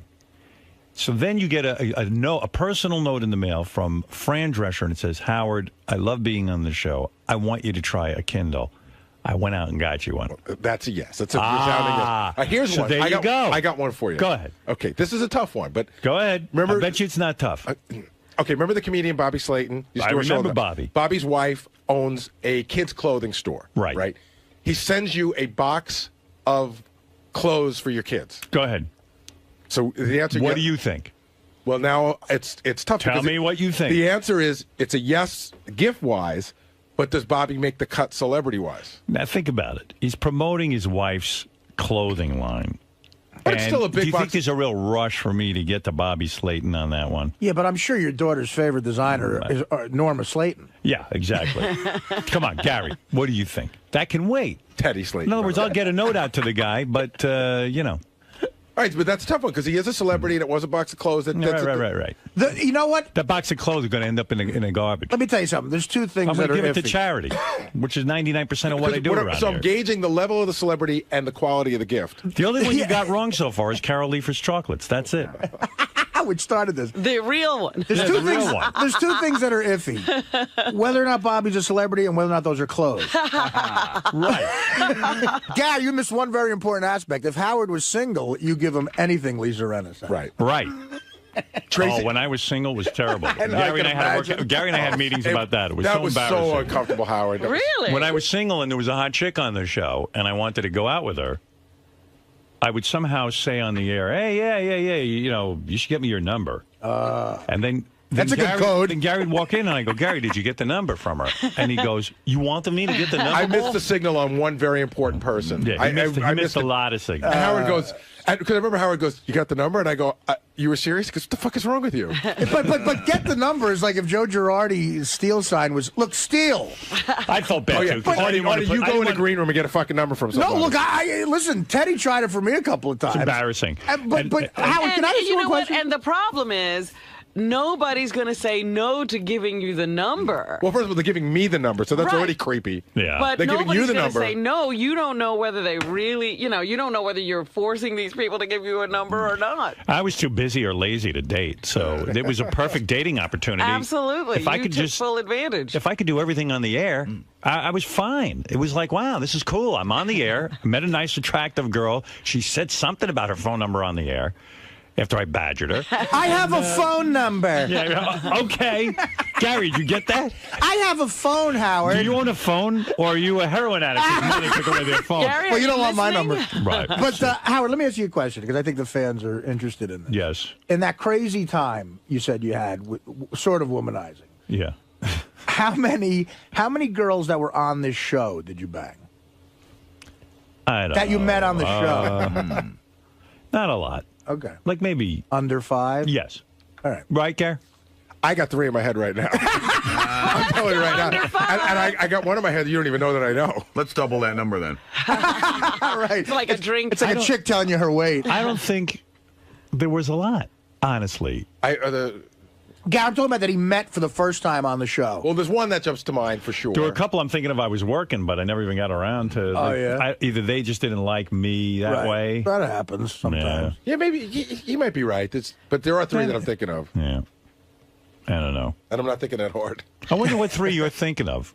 Because you should write them down. two for sure. Write them down and hand them to me. I'll give them to Howard. Yeah, don't even write it down. You know what? That's water under the bridge. Exactly. Yeah.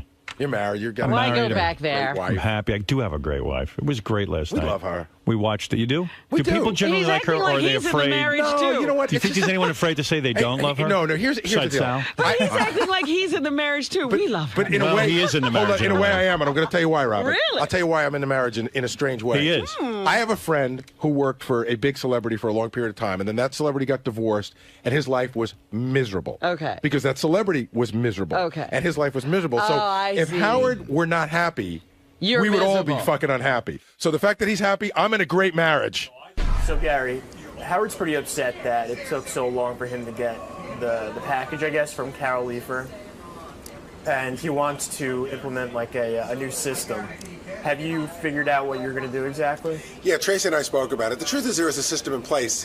An email is sent to Laura every day telling her what came in the mail that day. So I guess it's my job to point it out more than Laura's job to point it out. But, I mean, he gets a list every day. He just doesn't look at it every day. So I guess they just want us to expedite it and say, hey, you should notice that Carol Leifer, but not Craig Gass, Jimmy Kimmel, but not Mark Harris, sent you an important package. So you're saying that if he would have looked at it earlier, he would have seen it? It was definitely Right, on the if he would list? have looked at it, he would have seen it, but he's saying, I don't get to look at it every day. He's saying, I'm telling you, I don't look at it every day, so give me a bigger heads up. It's more of a discussion. I don't think he was, he's not necessarily angry. It's just, sort of putting it all together. But it's done.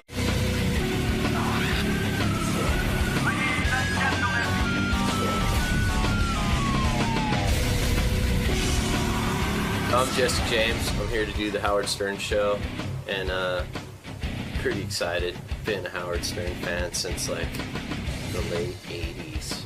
Oh, so you're a big fan? Yeah. Okay. So, well, I was bodyguard and spent a lot of time in New York, and I think Rick Rubin turned me onto it. He had like cassette tapes of like when Howard, of the old show, when he got like booted off and like wore him out on tour buses listening to him. So it's Nice, pretty man. cool. So this is a pretty big occasion for you then. Yeah, I'm pretty nervous. It's actually, I usually just breeze through this stuff because most people that interview me are dipshits and like I just talk smack to them.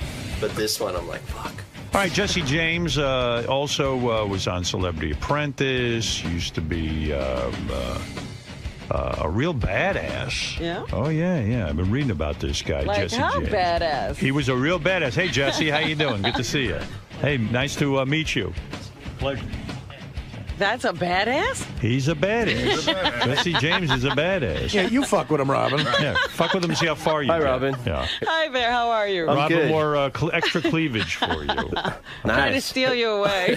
Hey, can I tell you why I was laughing when I brought him in? Yeah. Tim came to the green room. Tim never says hello to the gas. Tim came to the green room, and he just goes, dude, you're my idol.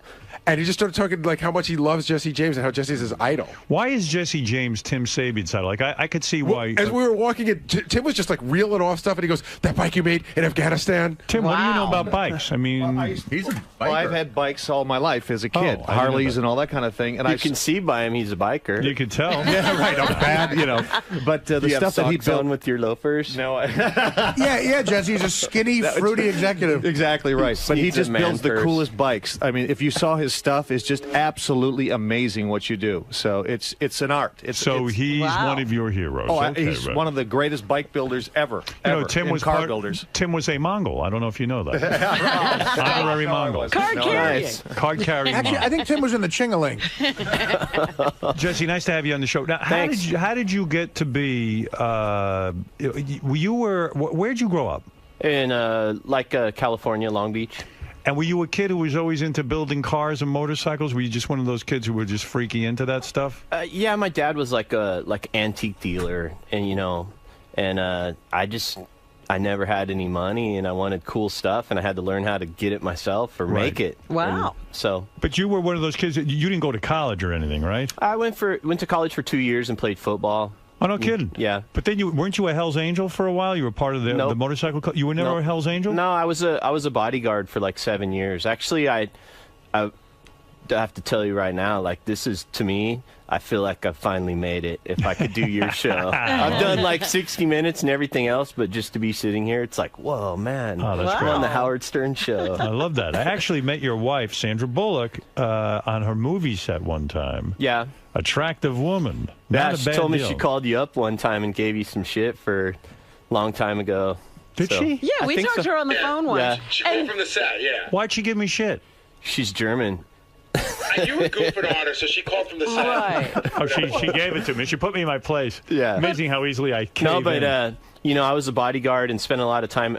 The first person I ever worked for was Rick Rubin, and he had these like cassette tapes of your show from like the 80s, and this was in the late 80s, and we used to have them on tour buses and listen to that's them. cool. And it was like, being from LA and California, you know, radio's pretty generic, but hearing like this dude that got kicked off for dirty words. Yeah. Did you so you go to college for 2 years, you play football, you get out of there, and you're trying to figure out how to make it as a young man, and you become a bodyguard. Is that the way it goes? Well, I did security all through high school. You know, I used to work at a racetrack called Ascot. Right. And then on the weekends, I worked at Golden Apple Comics up in Melrose, and I did security for Bill Leibowitz.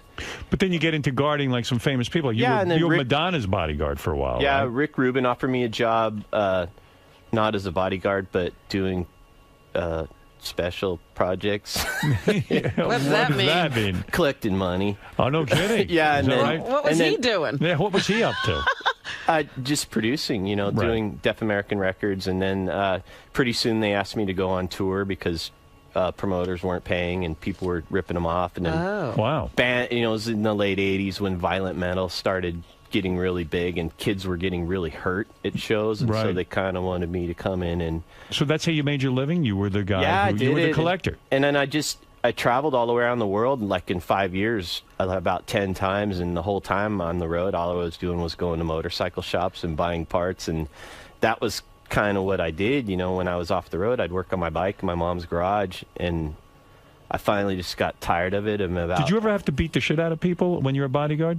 No, I'm a non-violent person. No, come on. You're a violent guy, right? Well, back in the late 80s, early 90s, you could still, like, duke it out, and it was like mutual combat. Nobody sued each other. So. Did you ever have to go to jail or anything? No. Never. You had to think about it. That's funny. I do. Yeah, No, I mean, because what could you mistake for jail in that thought? Yeah, right. Because you said on Celebrity Apprentice that one of the reasons you wanted to do it was because you wanted to apologize to figure skater Scott Hamilton because when you were a young man, you stole his car. Yeah. Right? So that was a big thing for you. Well, so they begged me to do the show, the producers and casting people, for like 2 years. Right. And I mean, I'm never going to do that show. I'm too busy, and it's just not me. But they said, we have Scott Hamilton. And I said, okay, I'll do it. Right, because you wanted to apologize to him. Yeah, and I figured I would. I always felt bad because he's a little skater dude. How did you come to steal Scott Hamilton's car?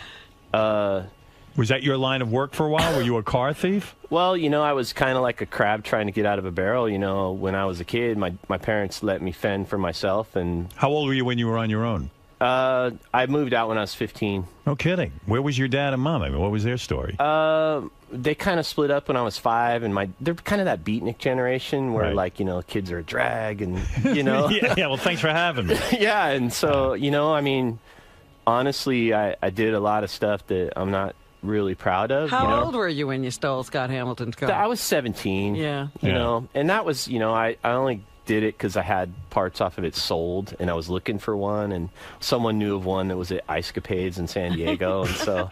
Where do you move when you're 15? When your parents basically throw you out of the house, where do you move to? I mean, how do you make? I mean, at 15, I couldn't even wipe my ass. I moved in with my girlfriend and her mom. Oh, they let you in. Yeah. Wow, that's kind of cool. And her mom was like, you know, pretty amazing lady that, like. That's amazing. She, like, you know, was the first time that I ever had, like, someone tell me, look, hey, you need to get your shit together. You're going to live in my house. You're not going to screw around. And you were allowed to live in your girlfriend's house? Were you allowed to sleep in the same room with her and bang her? No, they had a guest house. They let me in. And she also had a boyfriend. The mom had a boyfriend that lived there. So how cool is that some woman would take you in just because you're with, probably, that's unbelievable to But me. how do you get into the house? Because he's banging the girlfriend in the house. Yeah, I know. The mom's got it. You were banging your girlfriend. It was high school. I was 15, You were banging your girlfriend at that time, right? So she'd sneak into the guest house. No, that would never go. Nothing like that. You were listen. You didn't want to jeopardize the one place you could live. Yeah, and it was one of those situations. If you look at it on the outside, it's like, wow, yeah, you're so lucky. But her mom was actually no BS and kind of like. But they had a guest house. That's a wealthy nice, chick. Yeah. Well, it was not even. It was like a little house on their garage. A little one bedroom that was like 10 feet wide. And Have you always been great with women? You were voted the 50 sexiest men in America. I know you were married to the beautiful, stunning, who I wish I could have had sex with, Janine Lindemuller for a while, the famous porn star. Did you get attracted to her from our show since you were a fan? Did you heard her on our show? No, I never really. I met her through a friend and didn't really. I never really saw her on this show. I see. Because to me, she's one of the sexiest broads on the planet. I know you're divorced now and you're married to Sandra Bullock. But beautiful, but right? Fucking beautiful girl, and must have been a monster in bed. And I know she's into chicks, so she was probably bringing you chicks, right? Sometimes things aren't what they seem. Really? Yeah. Are you gonna ruin the fantasy? No, I won't ruin the fantasy. Is that right? It wasn't. In other words, the fantasy I have of Janine is not only she's beautiful, no question, but the fantasy I always had was, okay, she's into girls. I know she brings girls home, and I figured you were having the time of your life. I would have sat there and said, oh, my God, if I could be him, if I could just, be married to Janine, it'd be unbelievable the fun I'd be having. Yeah, but then, real life and reality kicks in. And, I think it's not as sexual, you're saying, as you think it would be? I look at the situation now. I think I got in that relationship. I was married for 10 years. Right. And got out of that, and that was the first serious relationship I got into after being married for 10 years. And I think I more got into that relationship for everybody else. Because so guys like you would think I was cool. So